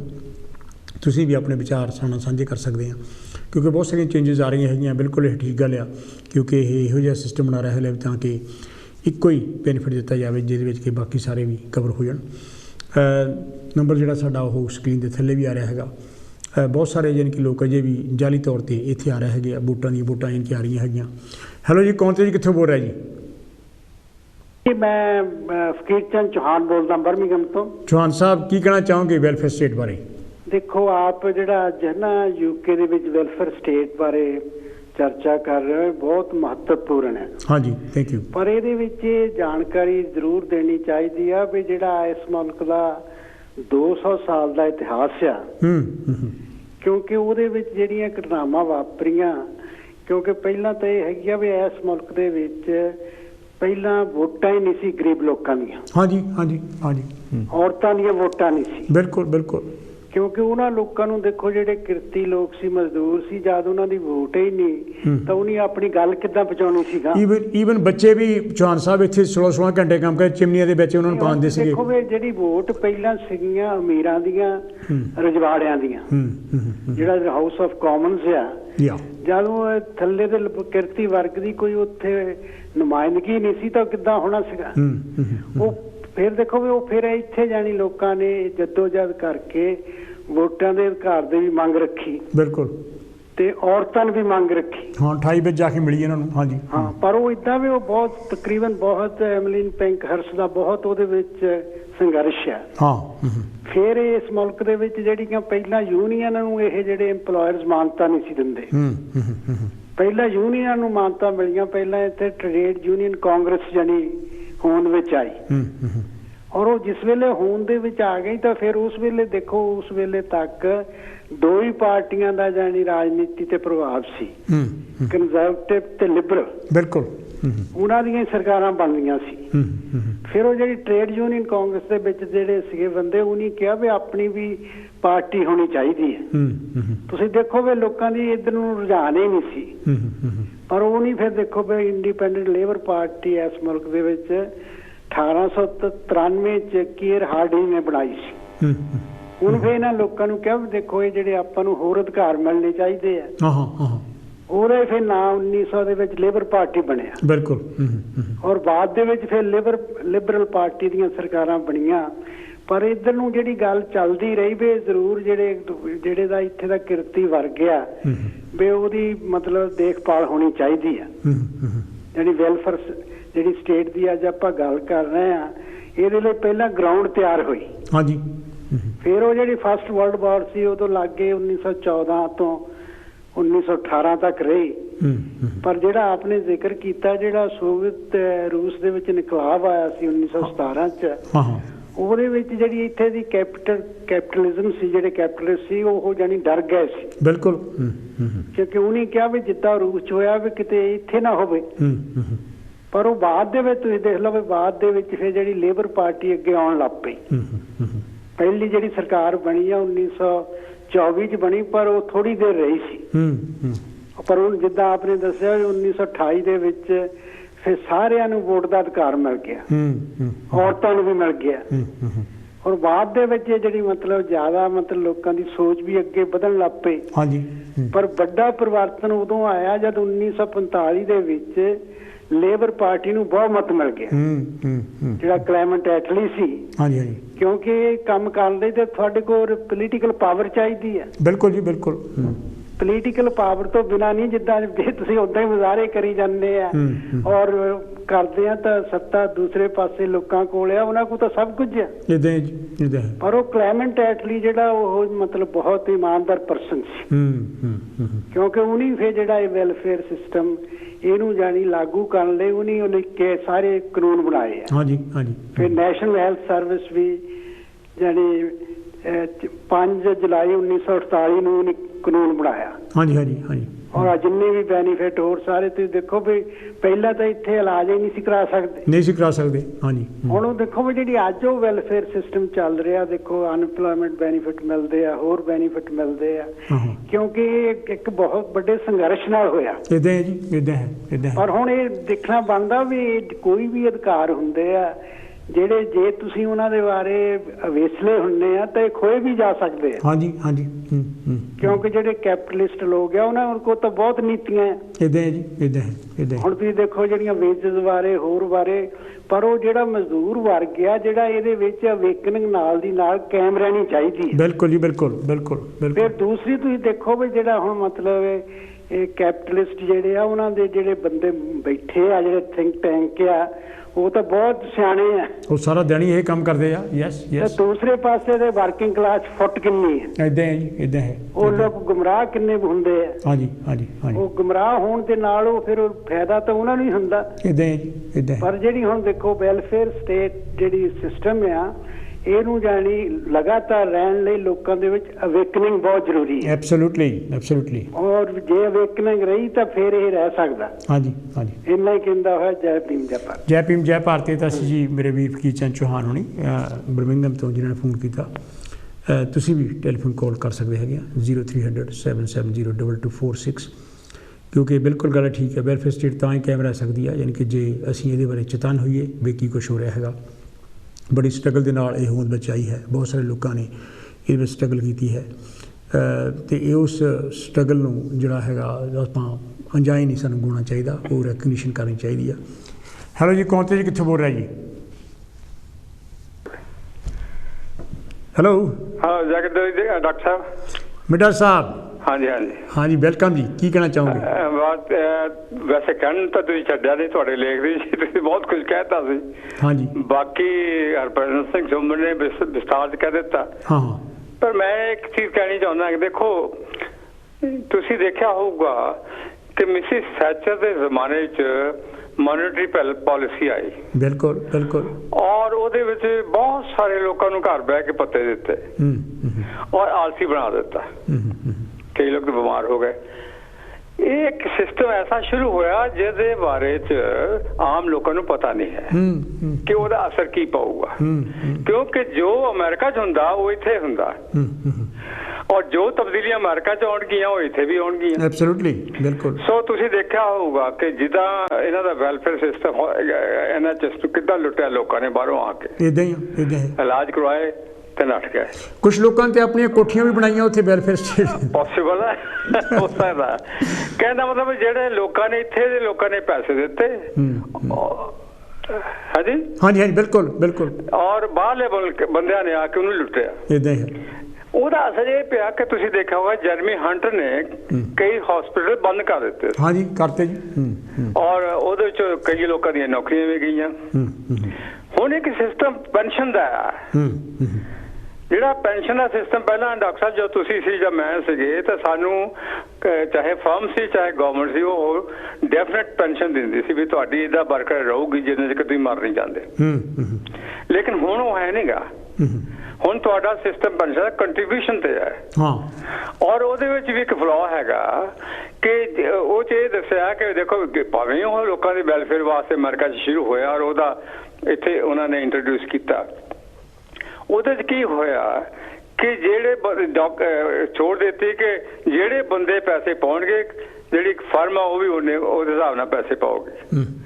ਲੇਕਿਨ ਇਹ ਗਰੰਟੀ ਨਹੀਂ ਦਿੱਤੀ ਕਿ ਫਰਮ ਨੂੰ ਲਾਜ਼ਮੀ ਤੌਰ ਤੇ ਪੈਸੇ ਪਾਉਣਗੇ। ਜੇ ਵਰਕਰ ਪੈਸੇ ਨਹੀਂ ਪਾਉਂਦਾ ਤੇ ਫਰਮ ਦਾ ਕੋਈ ਫਰਜ਼ ਨਹੀਂ ਬਣਦਾ ਕਿ ਉਹ ਪੈਸੇ ਪਾਵੇ। ਜੇ ਵਰਕਰ ਪੈਸੇ ਨਹੀਂ ਪਾਉਂਦਾ ਫਰਮ ਕਿਉਂ ਪਾਊਗੀ? ਬਿਲਕੁਲ। ਔਰ ਕਈ ਲੋਕਾਂ ਨੂੰ ਤੇ ਇਹਦਾ ਬਾਰੇ ਪਤਾ ਵੀ ਨਹੀਂ, ਔਰ ਕਈ ਲੋਕ ਜਿਹੜੇ ਗਰੀਬ ਜਦੋਂ ਤੁਸੀਂ ਕਹਿੰਦੇ ਆ ਉਹ ਕਹਿੰਦੇ ਸਾਡੇ ਕੋਲ ਪੈਸੇ ਨਹੀਂ, ਅਸੀਂ ਕੀ ਕਰਨਾ ਇਹਨੂੰ। ਲੇਕਿਨ ਇਹਦਾ ਅਸਲ ਜਦੋਂ ਪੈਨਸ਼ਨ ਦਾ ਜਦੋਂ ਰਿਟਾਇਰ ਹੋ ਜਾਂਦਾ ਬੰਦਾ ਉਸ ਵੇਲੇ ਬਹੁਤ ਤਕਲੀਫ ਹੋਣੀ ਹੈ ਲੋਕਾਂ ਨੂੰ, ਕਿਉਂਕਿ ਉਹਨਾਂ ਕੋਲ ਪੈਸੇ ਹੀ ਨਹੀਂ ਹੋਣੇ। ਸੋ ਇਹ ਜਿਹੜੇ ਤਬਦੀਲੀਆਂ ਆ ਰਹੀਆਂ ਪਾਪੂਲੇਸ਼ਨ ਦੇ ਬਦਲਣਾ, ਜਿੱਦਾਂ ਹੁਣ ਯੂਕਰੇਨ ਹੈ, ਤੁਸੀਂ ਹਾਂਗਕਾਂਗ ਦੀ ਗੱਲ ਕੀਤੀ ਹੈ, ਹੋਰ ਵੀ ਕਈ ਜਗ੍ਹਾ ਤੋਂ ਇੱਥੇ ਲੋਕ ਆਉਂਦੇ, ਪਾਪੂਲੇਸ਼ਨ ਵਧੀ ਜਾਂਦੀ ਹੈ। ਔਰ ਇਸ ਵੇਲੇ ਬੈਂਕਿੰਗ ਸਿਸਟਮ ਦੇ ਫੇਲ ਹੋਣ ਤੋਂ ਬਾਅਦ ਕੋਵਿਡ ਦੇ ਆਉਣ ਦੇ ਨਾਲ ਇਹਨਾਂ ਦੀ ਇਕੋਨਮੀ ਨੂੰ ਇੰਨਾ ਪਤਲਾ ਕਰ ਦਿੱਤਾ ਕਿ ਇਹਨਾਂ ਨੂੰ ਨੀਅਰਲੀ 2 ਟ੍ਰਿਲੀਅਨ ਪਾਉਂਡ ਜਿਹੜੇ ਆ ਬੋਰੋ ਕਰਨੇ ਪੈ ਰਹੇ। ਔਰ ਉਹਦਾ ਵਿਆਜ ਕਿੰਨਾ ਆ? ਔਰ ਉਹਦੇ ਵਿੱਚ ਨੈਸ਼ਨਲ ਇੰਸ਼ੋਰੈਂਸ ਦੇ ਵਿੱਚ ਤਬਦੀਲੀ ਆਈ ਹੈ। ਸੋ ਇਸ ਵੇਲੇ ਅੱਜ ਦੀ ਨਿਊਜ਼ ਜਿਹੜੀ ਆ 1.3 ਮਿਲੀਅਨ ਬੰਦੇ ਵਿਹਲੇ ਆ। ਇਹ ਅੱਜ ਦੀ ਨਿਊਜ਼ ਹੈ। ਜਦੋਂ ਹੋਰ ਬੰਦੇ ਆਉਣਗੇ ਜਾਂ ਇਨਫਲੇਸ਼ਨ ਵਧੇਗੀ ਜਾਂ 91,000 ਬੰਦੇ ਜਿਹੜੇ ਸਿਵਲ ਸਰਵਿਸ ਚੋਂ ਕੱਢਣੇ ਇਹਨਾਂ ਨੇ। ਸੋ ਇਨਫਲੇਸ਼ਨ ਜਿਹੜੀ ਅਨਐਮਪਲੋਇਮੈਂਟ ਵੱਧ ਜਾਏਗੀ। ਸੋ ਕਹਿਣ ਦਾ ਭਾਵ ਇਹ ਹੈ ਕਿ ਇਹਦਾ ਮਤਲਬ ਇਹ ਹੋਇਆ ਕਿ ਜਿਹੜੀ ਇੱਥੇ ਦੀ ਇਕੋਨਮੀ ਉਹ ਇੰਨੀ ਡਾਵਾਡੋਲ ਹੋ ਰਹੀ ਹੈ ਕਿ ਸੋਸ਼ਲ ਵੈਲਫੇਅਰ ਸਿਸਟਮ ਦੇ ਉੱਤੇ ਬਹੁਤ ਜ਼ਿਆਦਾ ਅਟੈਕ ਹੋਏਗਾ। ਇਦਾਂ ਹੀ ਸੋ ਇਹਦੇ ਬਾਰੇ ਮੈਂ ਇਹ ਕਹਿਣਾ, ਇਸ ਕਰਕੇ ਸਾਰੀ ਗੱਲ ਦੱਸੀ ਆ ਕਿ ਇੱਥੇ ਦੇ ਲੋਕਾਂ ਨੂੰ ਫਾਈਨੈਂਸ਼ੀਅਲ ਇੰਟੈਲੀਜੈਂਸ ਨਹੀਂ ਹੈ। ਨਾ ਸਕੂਲਾਂ 'ਚ ਪੜ੍ਹਾਈ ਜਾਂਦੀ ਹੈ, ਨਾ ਹੀ ਕਾਲਜਾਂ ਯੂਨੀਵਰਸਿਟੀ ਪੜ੍ਹਾਈ ਜਾਂਦੀ ਹੈ। ਸਬਜੈਕਟ ਇਕਨੋਮਿਕਸ ਹੈ, ਲੇਕਿਨ ਪੈਸੇ ਨੂੰ ਕਿੱਦਾਂ ਕਮਾਉਣਾ, ਉਹਨੂੰ ਕਿੱਦਾਂ ਯੂਜ਼ ਕਰਨਾ, ਉਹਨੂੰ ਕਿੱਦਾਂ ਗਾਂ ਆਪਣੀ ਬਹਿਬੂਦੀ ਵਾਸਤੇ ਉਹਨੂੰ ਇਨਵੈਸਟ ਕਰਨਾ, ਇਹਦੀ ਇਨਫੋਰਮੇਸ਼ਨ ਕਿਸੇ ਕੋਲ ਨਹੀਂ ਹੈ। ਬਿਲਕੁਲ ਬਿਲਕੁਲ। ਔਰ ਇਹੀ ਵਜ੍ਹਾ ਆ ਕਿ ਜਿਹੜੇ ਵਰਕਰ ਆ ਉਹ ਮੁੜ ਕੇ ਫਿਰ ਨੁਕਸਾਨ ਉਠਾਉਣਗੇ। ਇਦਾਂ ਹੀ।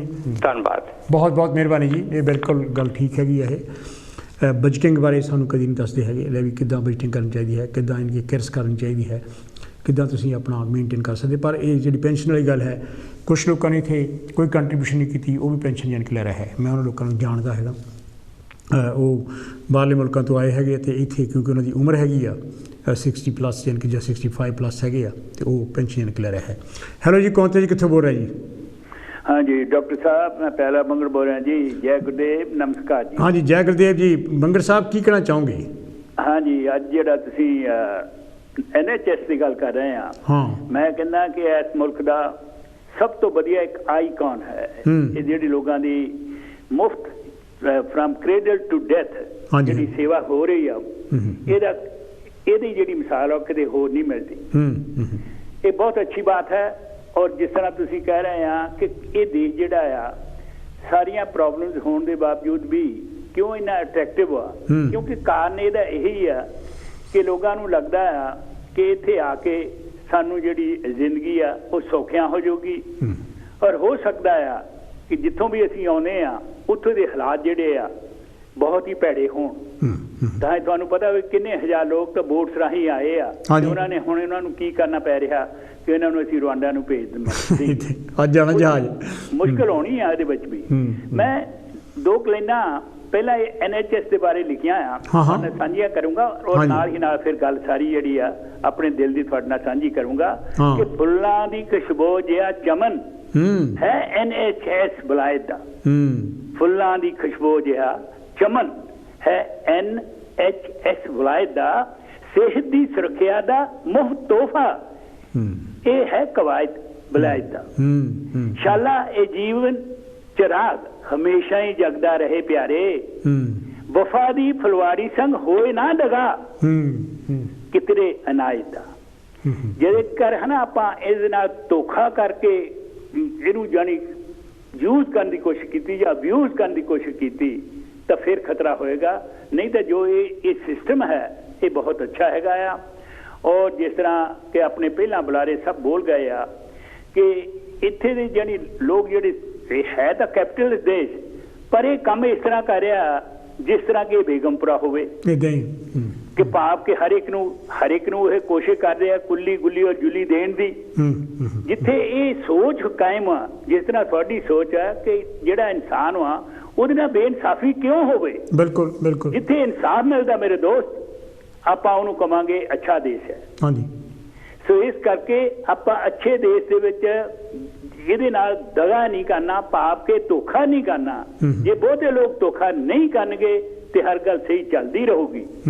ਪਰ ਜੇਕਰ ਬਹੁਤੇ ਲੋਕ ਇਹਦੇ ਚ ਫਾਇਦਾ ਉਠਾਉਣ ਲੱਗ ਪਏ ਹੋ ਸਕਦਾ ਸਮੱਸਿਆਵਾਂ ਵੱਧ ਜਾਣ। ਕਿਉਂਕਿ ਤੁਹਾਨੂੰ ਪਤਾ ਕੋਵਿਡ ਦੇ ਨਾਲ ਇਸ ਵੇਲੇ ਡਾਕਟਰ ਜਿਹੜਾ ਹੈ, ਅਸੀਂ 2.5 ਸਾਲ ਤੋਂ ਬਾਅਦ ਤੁਸੀਂ ਹੈਰਾਨ ਰਹੇ ਹੋਗੇ, ਅੱਜ ਪਹਿਲੀ ਵਾਰ ਮੈਂ ਡਾਕਟਰ ਨੇ ਆਪਣੀ ਮਿਸੀ ਨੂੰ ਲੈ ਕੇ ਗਿਆ ਕਿ ਉਹ ਪ੍ਰੋਬਲਮ ਬਹੁਤ ਹੋਣੀਆਂ ਤੇ ਉਹਨਾਂ ਨੂੰ ਦੱਸਿਆ। ਉਹ ਡਾਕਟਰ ਹੈਰਾਨ, ਉਹ ਕਹਿੰਦੇ ਕਿ ਇਹ ਸੱਚੀ ਗੱਲ ਹੈ ਕਿ ਸਾਡੇ ਕੋਲ ਡਾਕਟਰ ਹੀ ਹੈ ਨਹੀਂ, ਉਹ ਇੰਨੀ NHS ਤੇ ਪ੍ਰੈਸ਼ਰ ਆ ਹੈਲਥ ਸਰਵਿਸ ਤੇ। ਇਸ ਕਰਕੇ ਇਹਨੂੰ ਕਾਇਮ ਰੱਖਣਾ ਜਿਹੜਾ ਆ ਇਹ ਸਾਡੇ ਲਈ ਸਾਰਿਆਂ ਲਈ ਬਹੁਤ ਜ਼ਰੂਰੀ ਆ ਔਰ ਕਾਇਮ ਰੱਖਣਾ ਰਹਿਣਾ ਵੀ ਚਾਹੀਦਾ। ਔਰ ਤੁਹਾਡਾ ਜਿਹੜਾ ਟੌਪਿਕ ਹੁੰਦਾ ਆ ਉਹਦੇ ਵਿੱਚ ਤੁਸੀਂ ਹਰ ਗੱਲ ਆਪਣੇ ਵੱਲੋਂ ਜਿਹੜੀ ਐਕਸਪਲੇਨ ਕਰਕੇ ਦੱਸਦੇ ਆ, ਇੱਕ ਬਹੁਤ ਹੀ ਅਗਾਂਹ ਵਧੂ ਗੱਲ ਆ। ਔਰ ਮੈਂ ਤੁਹਾਡਾ ਦਿਲੋਂ ਸ਼ੁਕਰੀਆ ਅਦਾ ਕਰਦਾ। ਥੈਂਕ ਯੂ ਜੋ ਮੈਨੂੰ ਵੀ ਸਮਾਂ ਦਿੰਦੇ ਆ 2 ਮਿੰਟ ਔਰ ਮੈਂ ਆਪਣੇ ਦਿਲ ਦੀ ਗੱਲ ਤੁਹਾਡੇ ਨਾਲ ਸਾਂਝੀ ਕਰ ਲੈਂਦਾ। ਬਹੁਤ ਸ਼ੁਕਰੀਆ ਜੀ। ਬਹੁਤ ਸ਼ੁਕਰੀਆ ਜੀ। ਜੈ ਭੀਮ। ਜੈ ਭੀਮ ਜੀ। ਇਹ ਤਾਂ ਸੀ ਮੇਰੇ ਵੀਰ ਪਿਆਰਾ ਲਾਲ ਬੰਗੜ ਹੋਣੀ ਜਿਨ੍ਹਾਂ ਨੇ ਆਪਣੀ ਗੱਲ ਕੀਤੀ ਹੈਗੀ। ਇਹ ਗੱਲ ਬਿਲਕੁਲ ਠੀਕ ਹੈਗੀ ਆ ਕਿਉਂਕਿ ਤਬਦੀਲੀਆਂ ਬਹੁਤ ਆ ਰਹੀਆਂ ਹੈਗੀਆਂ। ਸਾਨੂੰ ਉਹਨਾਂ ਦੇ ਬਾਰੇ ਵੀ ਅਵੇਅਰ ਹੋਣਾ ਚਾਹੀਦਾ ਅਤੇ ਜਿਹੜੇ ਅਬਿਊਜ਼ ਕਰ ਰਹੇ ਹੈਗੇ ਆ ਉਹਨਾਂ 'ਤੇ ਵੀ ਸਾਨੂੰ ਨਿਗਾਹ ਰੱਖਣੀ ਚਾਹੀਦੀ ਹੈ ਵੀ ਕੋਈ ਬੰਦਾ ਇਹਨਾਂ ਨੂੰ ਅਬਿਊਜ਼ ਨਾ ਕਰੇ। ਕਈ ਲੋਕ ਬਹੁਤ ਸਾਰੀਆਂ ਜਿੱਦਾਂ NHS ਦੀ ਗੱਲ ਹੈ ਅਪੁਆਇੰਟਮੈਂਟਸ 'ਤੇ ਨਹੀਂ ਜਾਂਦੇ ਹੈ। ਹੈਲੋ ਜੀ, ਕੌਣ ਤੇ ਜੀ, ਕਿੱਥੋਂ ਬੋਲ ਰਿਹਾ ਜੀ? Hello Harish Malhotra, good evening. ਮੈਂ ਚਾਂਦ ਬੋਲਦੀ ਲੱਗੀ। ਹਾਂਜੀ ਚਾਂਦ ਜੀ, ਕੀ ਕਹਿਣਾ ਚਾਹੋਗੇ ਤੁਸੀਂ? ਅੱਜ ਦਾ ਜਿਹੜਾ ਤੁਹਾਡਾ ਟੌਪਿਕ ਆ ਵੀ ਉਹ ਤਾਂ ਬਹੁਤ ਹੀ ਅੱਛਾ ਟੌਪਿਕ ਆ। ਹਾਂਜੀ। ਤੇ ਇਹਦੇ ਵਾਸਤੇ ਲੋਕਾਂ ਨੂੰ ਕਾਫੀ ਉਜਾਗਰਨ ਹੁੰਦਾ ਆ ਜਿਹੜੇ ਕਿ ਦੁਨੀਆ ਨੂੰ ਨਹੀਂ ਇੰਨਾ ਪਤਾ ਹੈਗਾ। ਕਈਆਂ ਨੂੰ ਜਿਹੜੇ ਕਿ ਨਵੇਂ ਆਏ ਆ ਇਸ ਕੰਟਰੀ ਦੇ ਵਿੱਚ ਉਹਨਾਂ ਨੂੰ ਵੀ ਇਹਨਾਂ ਚੀਜ਼ਾਂ ਦਾ ਪਤਾ ਲੱਗਦਾ। ਪਰ ਇਹ ਜਿਹੜੀ ਜਿੱਥੇ ਅਸੀਂ ਰਹਿ ਰਹੇ ਆ ਇਹ ਤਾਂ ਬਹੁਤ ਹੀ ਅੱਛੀ ਕੰਟਰੀ ਆ, ਪਰ ਲੋਕਾਂ ਨੇ ਬਹੁਤ ਹੀ ਗਲਤ ਜਿਹੜੇ ਹੈਗੇ ਬੈਨੀਫਿਟਸ ਲੈ ਕੇ ਨਾਲੇ ਤਾਂ ਸ਼ੋਪਾ ਕਰਦੇ ਨਾਲੇ ਫਿਰ ਬੈਨੀਫਿਟਸ ਵੀ ਲੈਂਦੇ ਆ। ਇੱਥੇ ਤਾਂ ਇੰਨੀਆਂ ਸਹੂਲਤਾਂ ਕਿਸੇ ਵੀ ਕੰਟਰੀ ਦੇ ਵਿੱਚ ਇੰਨੀਆਂ ਸਹੂਲਤਾਂ ਨਹੀਂ ਹੈਗੀਆਂ ਜਿੰਨੀਆਂ ਕਿ ਇਸ ਕੰਟਰੀ ਦੇ ਵਿੱਚ ਹੈਗੀਆਂ ਆ। ਪਰ ਲੋਕੀ ਜਿਹੜੇ ਆ ਇਹ ਗਲਤ ਮਿਸਯੂਜ਼ ਕਰ ਰਹੇ ਆ, ਨਾਲੇ ਕੰਮ ਕਰਦੇ ਆ ਨਾਲੇ ਫਿਰ ਬੈਨੀਫਿਟਸ ਲੈਂਦੇ ਹੈਗੇ ਆ। ਤੇ ਉਹਨਾਂ ਦੇ ਕਰਕੇ ਜਿਹੜੇ ਸਾਡੇ ਵਰਗੇ ਕੰਮ ਕਰਨ ਵਾਲੇ ਹੈਗੇ ਆ ਸਾਨੂੰ ਕੁਝ ਵੀ ਨਹੀਂ ਮਿਲਦਾ। ਅਸੀਂ ਤਾਂ ਉਹਨਾਂ ਲਈ ਕਮਾਉਂਦੇ ਲੱਗਦੇ ਆ ਕਿਉਂਕਿ ਸਾਡੇ ਟੈਕਸ ਇੰਨੇ ਕੱਟਦੇ ਆ। ਟੈਕਸਾਂ ਦੇ ਥਰੂ ਹੀ ਉਹਨਾਂ ਨੂੰ ਸਾਰਾ ਕੁਝ ਹੀ ਮਿਲਦਾ ਆ। ਕਿਉਂਕਿ ਹੁਣ ਜਿੱਦਾਂ ਇੱਥੇ ਪੈਨਸ਼ਨ ਮਿਲਦੀ ਆ, ਗ੍ਰਾਂਟਸ ਮਿਲਦੀ ਆ, ਲੋਕੀ ਝੂਠੇ ਪਤਾ ਨਹੀਂ ਕਿੱਦਾਂ ਕਰਕੇ ਜਿਹੜੇ ਤਾਂ ਲੋਕ ਬਿਮਾਰ ਹੈਗੇ ਆ ਉਹਨਾਂ ਨੂੰ ਉਹ ਕੋਈ ਬੈਨੀਫਿਟ ਨਹੀਂ ਮਿਲਦਾ। ਜਿਹੜੇ ਨਹੀਂ ਬਿਮਾਰ ਹੈਗੇ ਉਹ ਸਮਾਂ ਤੋਂ ਡਿਸੇਬਿਲਿਟੀਆਂ ਲਈ ਫਿਰਦੇ ਆ, ਕਾਰਡ ਲਈ ਫਿਰਦੇ ਆ। ਵੀ ਡੋਂਟ ਨੋ ਕੀ ਹੋ ਰਿਹਾ ਆ, ਜਾਂ ਤਾਂ ਫਿਰ ਇਹਨਾਂ ਦਾ ਕੋਈ ਜਿਹੜਾ ਡਾਕਟਰਾਂ ਦੇ ਨਾਲ ਕੋਈ ਮਸਲਾ ਹੋਣਾ ਵੀ ਜਿਹੜਾ ਕਿ ਡਾਕਟਰ ਜਿਹੜੇ ਇਹਨਾਂ ਦੀ ਹੈਲਪ ਕਰਦੇ ਇਹਨਾਂ ਚੀਜ਼ਾਂ ਦੇ ਵਿੱਚ। ਹੁਣ ਕਈ ਲੋਕ ਜਿਹੜੇ ਆ ਇਹਨਾਂ ਦੇ ਮੈਂਸ਼ਨ ਦੇ ਵਿੱਚ ਰਹਿੰਦੇ ਆ, ਬਾਹਰਲੀਆਂ ਕੰਟਰੀਆਂ ਤੋਂ ਆਏ ਹੋਏ ਆ, ਕੋਈ ਉਹਨਾਂ ਨੂੰ ਕਿਰਾਇਆ ਨਹੀਂ ਦੇਣਾ ਪੈਂਦਾ, ਉਹਨਾਂ ਨੂੰ ਖਾਣ ਨੂੰ ਨਹੀਂ ਕੋਈ ਪੈਸਾ ਦੇਣਾ ਪੈਂਦਾ, ਅਗਲੇ ਉਹਨਾਂ ਨੂੰ ਦਿੰਦੇ ਹੈਗੇ ਆ ਵੀ ਚਲੋ ਵੋਚਰ ਤੁਸੀਂ ਲੈ ਜਾਓ। ਸਟੋਰਾਂ ਦੇ ਵਿੱਚ ਆਉਂਦੇ ਆ ਜੀ ਇੰਨੇ ਮੈਂ ਸ਼ਾਪਿੰਗ ਕਰਨੀ ਆ, ਇੰਨੇ ਵੋਚਰ ਆ, ਕਈ ਵਾਰ ਕਈ ਲੋਕਾਂ ਦੇ ਕੋਲ 500 ਦੇ ਵੋਚਰ ਹੁੰਦੇ ਆ। ਵਾਹ ਵਾਹ, ਅੱਛਾ। ਉਹ ਕਿੱਥੋਂ ਆਉਂਦੇ ਹੈਗੇ ਆ? ਇਹ ਗਵਰਨਮੈਂਟ ਜਿਹੜੀ ਹੈਗੀ ਆ ਇਹ ਚੈੱਕ ਨਹੀਂ ਕਰਦੀ ਕੁਝ ਵੀ, ਉਦਾਂ ਹੀ ਜਿੰਨੇ ਨਿਆਣੇ ਉਹਨੇ ਜ਼ਿਆਦਾ ਪੈਸੇ, ਉਹ ਜ਼ਿਆਦਾ ਨਿਆਣੇ ਬਣਾਉਂਦੇ ਵੀ ਸਾਨੂੰ ਜ਼ਿਆਦਾ ਪੈਸੇ ਮਿਲਣਗੇ, ਸਾਨੂੰ ਵੱਡਾ ਘਰ ਮਿਲੂਗਾ। ਉਹਨਾਂ ਨੂੰ ਕੀ ਆ, ਕੰਮ ਕਰਨਾ ਨਹੀਂ ਤਾਂ ਗਵਰਨਮੈਂਟ ਦੇ ਉੱਤੋਂ ਸਾਰੇ ਬੈਨੀਫਿਟਸ ਲਈ ਜਾ ਰਹੇ ਆ। ਪਰ ਇਹ ਗਲਤ ਗੱਲ ਹੈ, ਗਲਤ ਗੱਲ ਹੈ। ਕਈ ਲੋਕ ਜਿਹੜੇ ਹੈਗੇ ਆ ਉਹਨਾਂ ਨੂੰ ਵਿਚਾਰਿਆਂ ਨੂੰ ਕੰਮ ਹੀ ਕਰਦੇ ਰਹਿੰਦੇ, ਸਾਡੇ ਵਰਗੇ ਵੀ ਚੱਲ ਅਸੀਂ ਜਦੋਂ ਪੈਨਸ਼ਨ ਦੇ ਹੋਵਾਂਗੇ ਤਾਂ ਸਾਨੂੰ ਪੈਨਸ਼ਨ ਮਿਲੂਗੀ। ਪਰ ਕਈ ਜਿਹੜੇ ਹੈਗੇ ਮਜ਼ੇ ਕਰ ਰਹੇ, ਉਹ ਕਹਿੰਦੇ ਸਾਡੀ ਵਰਗੀ ਜ਼ਿੰਦਗੀ ਨਹੀਂ ਕਿਸੇ ਦੀ ਹੋਣੀ ਵੀ ਇਸ ਕੰਟਰੀ ਦੇ ਵਿੱਚ। ਇਹਨਾਂ ਰਿਊ ਨਹੀਂ ਇਹਨਾਂ ਲੋਕਾਂ ਨੇ ਕੀਤਾ ਆ।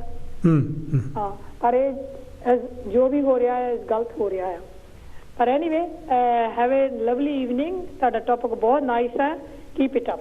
ਥੈਂਕ ਯੂ ਜੀ, ਥੈਂਕ ਯੂ, ਬਹੁਤ ਮਿਹਰਬਾਨੀ। ਇਹ ਤਾਂ ਸੀ ਚਾਂਦ ਹੋਣੀ ਜਿਨ੍ਹਾਂ ਨੇ ਲੰਡਨ ਤੋਂ ਅਸੀਂ ਫੋਨ ਕੀਤਾ। ਤੁਸੀਂ ਵੀ ਸਾਨੂੰ ਫੋਨ ਕਾਲ ਕਰ ਸਕਦੇ ਹੋ 0300 770 2246। ਸਾਡੇ ਤੋਂ ਜੇ 5 ਮਿੰਟ ਹੈ। ਸਿਸਟਮ ਜਿਹੜਾ ਅਬਿਊਜ਼ ਵੀ ਬਹੁਤ ਹੋ ਰਿਹਾ ਹੈਗਾ, ਉਹਦੇ 'ਤੇ ਵੀ ਨੱਥ ਪਾਉਣ ਦੀ ਜ਼ਰੂਰਤ ਹੈ ਤਾਂ ਕਿ ਜਿਹੜੇ ਡਿਜ਼ਰਵਿੰਗ ਲੋਕੀ ਹੈਗੇ ਆ, ਜੇ ਕੋਈ ਡਿਸੇਬਿਲਿਟੀ ਹੈ ਉਹਨੂੰ ਜਾਣੀ ਕਿ ਡਿਸੇਬਲਡ ਜਾਣੀ ਕਿ ਲੋਨਸ ਮਿਲ ਸਕੇ। ਹੈਲੋ ਜੀ, ਕੌਣ ਤੁਸੀਂ ਕਿੱਥੋਂ ਬੋਲ ਰਹੇ ਜੀ? ਹੈਲੋ ਹੈਲੋ, ਹਾਂਜੀ ਹਾਂਜੀ ਡਾਕਟਰ ਸਾਹਿਬ ਨਮਸਕਾਰ ਜੀ, ਜੈ ਭੀਮ ਜੈ ਭਾਰਤ। ਜੈ ਭੀਮ ਜੈ ਭਾਰਤ, ਜੈ ਭਾਰਤ। ਹਾਂਜੀ ਮਾਨ ਸਾਹਿਬ ਕੀ ਕਹਿਣਾ ਚਾਹੁੰਦੇ ਆ?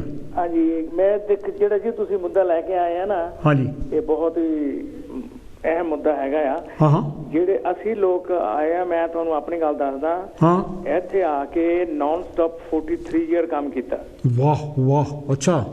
ਤੇ ਕਈ ਲੋਕ ਜਿਹੜੇ ਆਏ ਆ ਉਹਨਾਂ ਨੇ ਕੋਈ ਕੰਮ ਨਹੀਂ ਕੀਤਾ, ਉਹ ਕਲੇਮ ਸਾਰੇ ਨਾਲੋਂ ਜ਼ਿਆਦਾ ਕਰਦੇ ਆ। ਹਾਂਜੀ ਹਾਂਜੀ ਹਾਂਜੀ, ਇਹ ਜਿਹੜੀ ਚੀਜ਼ ਹੈਗੀ ਆ ਅਬਿਊਜ਼ ਕਰਦਾ ਸਿਸਟਮ। ਉਹ ਜਿਹਨਾਂ ਲੋਕਾਂ ਨੇ ਹਾਰਡ ਕੰਮ ਕੀਤਾ ਉਹਨਾਂ ਵਾਸਤੇ ਇਹ ਡੇਂਜਰਸ ਹੈ। ਕਈ ਲੋਕ ਇੱਥੇ ਆ ਕੇ ਉਹ ਆਪਣੀਆਂ ਉਹਨਾਂ ਨੂੰ ਮਿਸਿਜ਼ਾਂ ਨੂੰ ਤਲਾਕ ਦੇ ਕੇ ਉਹ ਆਪਣੇ ਸੋਸ਼ਲ ਸਿਕਿਉਰਿਟੀ ਕਿਤੇ ਨਾ ਕਲੇਮ ਕਰਦੇ ਆ ਔਰ ਪ੍ਰਾਈਵੇਟ ਕੰਮ ਕਰਦੇ ਆ ਰਾਤਾਂ ਨੂੰ ਵੀ।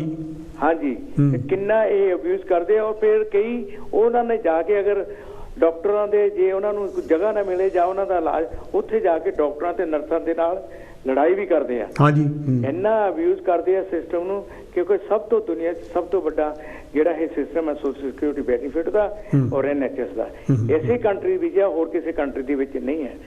ਤੇ ਇਸੇ ਕਰਕੇ ਲੋਕਾਂ ਨੂੰ ਚਾਹੀਦਾ ਹੈ ਕਿ ਇਹਨੂੰ ਅਬਿਊਜ਼ ਨਾ ਕੀਤਾ ਜਾਵੇ ਔਰ ਇਹਨੂੰ ਸਹੀ ਤਰੀਕੇ ਨਾਲ ਵਰਤਿਆ ਜਾਵੇ ਤਾਂ ਕਿ ਜਿਹੜੀ ਸਾਡੀ ਆਉਣ ਵਾਲੀ ਜਨਰੇਸ਼ਨ ਆ ਉਹਨਾਂ ਨੂੰ ਵੀ ਬੈਨੀਫਿਟ ਹੋਵੇ। ਨਾਲੇ ਤੋਂ ਬਿਨਾਂ ਮਾਨ ਸਾਹਿਬ ਲਵੇ ਜਿਹੜੇ ਬੰਦੇ ਡਿਜ਼ਰਵਿੰਗ ਹੈਗੇ ਆ ਉਹਨਾਂ ਵਿਚਾਰਿਆਂ ਦੀ ਅਸੀਂ ਯਾਨੀ ਕਿ ਲੱਤ ਮਾਰ ਰਹੇ ਹਾਂ।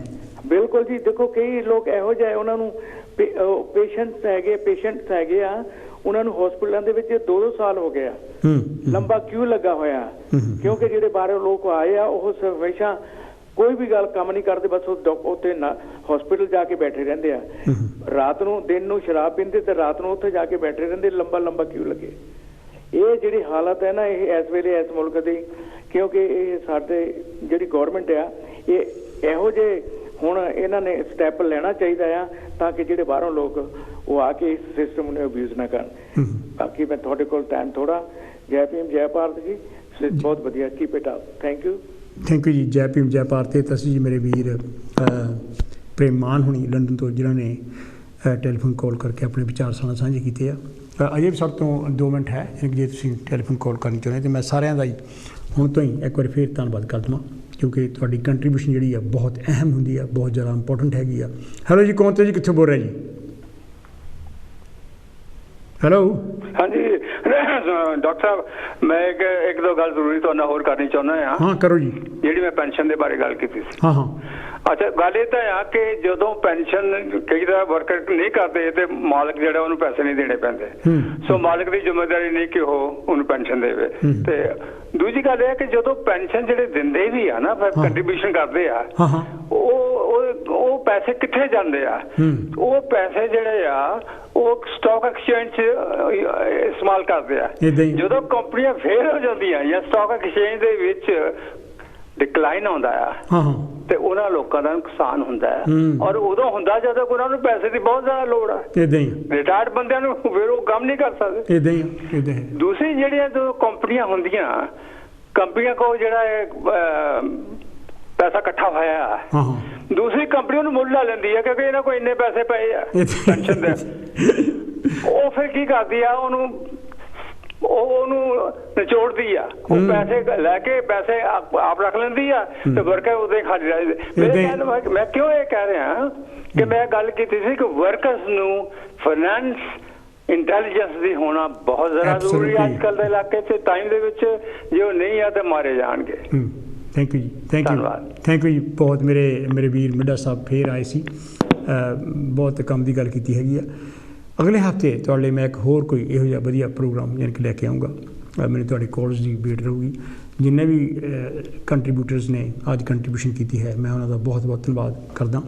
ਤੁਹਾਨੂੰ ਇਹ ਪ੍ਰੋਗਰਾਮ ਕਿੱਦਾਂ ਲੱਗਾ, ਇਹਦੇ ਬਾਰੇ ਮੈਨੂੰ ਜ਼ਰੂਰ ਫੀਡਬੈਕ ਦਿਓ। ਇਹਨੂੰ ਕਿੱਥੋਂ ਜਿਹੜਾ ਹੈਗਾ ਹੋਰ ਵਧੀਆ ਆਪਾਂ ਬਣਾ ਸਕਦੇ ਹੈਗੇ ਹਾਂ, ਉਹਦੇ ਬਾਰੇ ਮੇਰੇ ਨਾਲ ਜ਼ਰੂਰ ਆਪਣੇ ਵਿਚਾਰ ਸਾਂਝੇ ਕਰੋ। ਤੁਸੀਂ ਸਾਡੇ ਸਟੂਡੀਓ ਦੇ ਟੈਲੀਫੋਨ ਕਾਲ ਕਰ ਸਕਦੇ ਹੈਗੇ ਆ ਅਤੇ ਉਹ ਜਿਹੜਾ ਮੈਸੇਜ ਹੈਗਾ ਮੈਨੂੰ ਮਿਲ ਜੂਗਾ।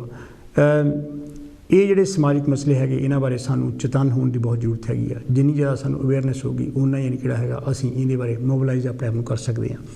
ਜੇ ਕੋਈ ਇਸ ਵਧੀਆ ਵੈਲਫੇਅਰ ਸਟੇਟ ਦੀ ਜੋ ਅਬਿਊਜ਼ ਕਰ ਰਿਹਾ ਹੈਗਾ, ਮਿਸਯੂਜ਼ ਕਰ ਰਿਹਾ ਹੈਗਾ, ਸਾਨੂੰ ਉਹਦੇ 'ਤੇ ਵੀ ਨਿਗਾਹ ਰੱਖਣੀ ਚਾਹੀਦੀ ਆ ਅਤੇ ਜਿਹੜੀਆਂ ਤਾਂ ਕਿ ਉਹਨੂੰ ਰੋਕਿਆ ਜਾ ਸਕੇ। ਉਹਦੇ ਬਾਰੇ ਜਿਹੜੀ ਵੀ ਅਥਾਰਟੀ ਹੈ ਉਹਨੂੰ ਸਾਨੂੰ ਦੱਸਣਾ ਚਾਹੀਦਾ ਵੀ ਇਹ ਬੰਦਾ ਜਿਹੜਾ ਅਬਿਊਜ਼ ਕਰ ਰਿਹਾ ਹੈਗਾ। ਬਹੁਤ ਸਾਰੀਆਂ ਚੀਜ਼ਾਂ ਅਬਿਊਜ਼ ਹੁੰਦੀਆਂ ਹੈਗੀਆਂ। ਇੱਥੇ ਮੈਨੂੰ ਇਜਾਜ਼ਤ ਦਿਓ, ਅਗਲੇ ਹਫ਼ਤੇ ਤੁਹਾਨੂੰ ਮੈਂ ਫਿਰ ਮਿਲਦਾ ਹੈਗਾ। Have a good day and best ਵਿਸ਼ੇਸ।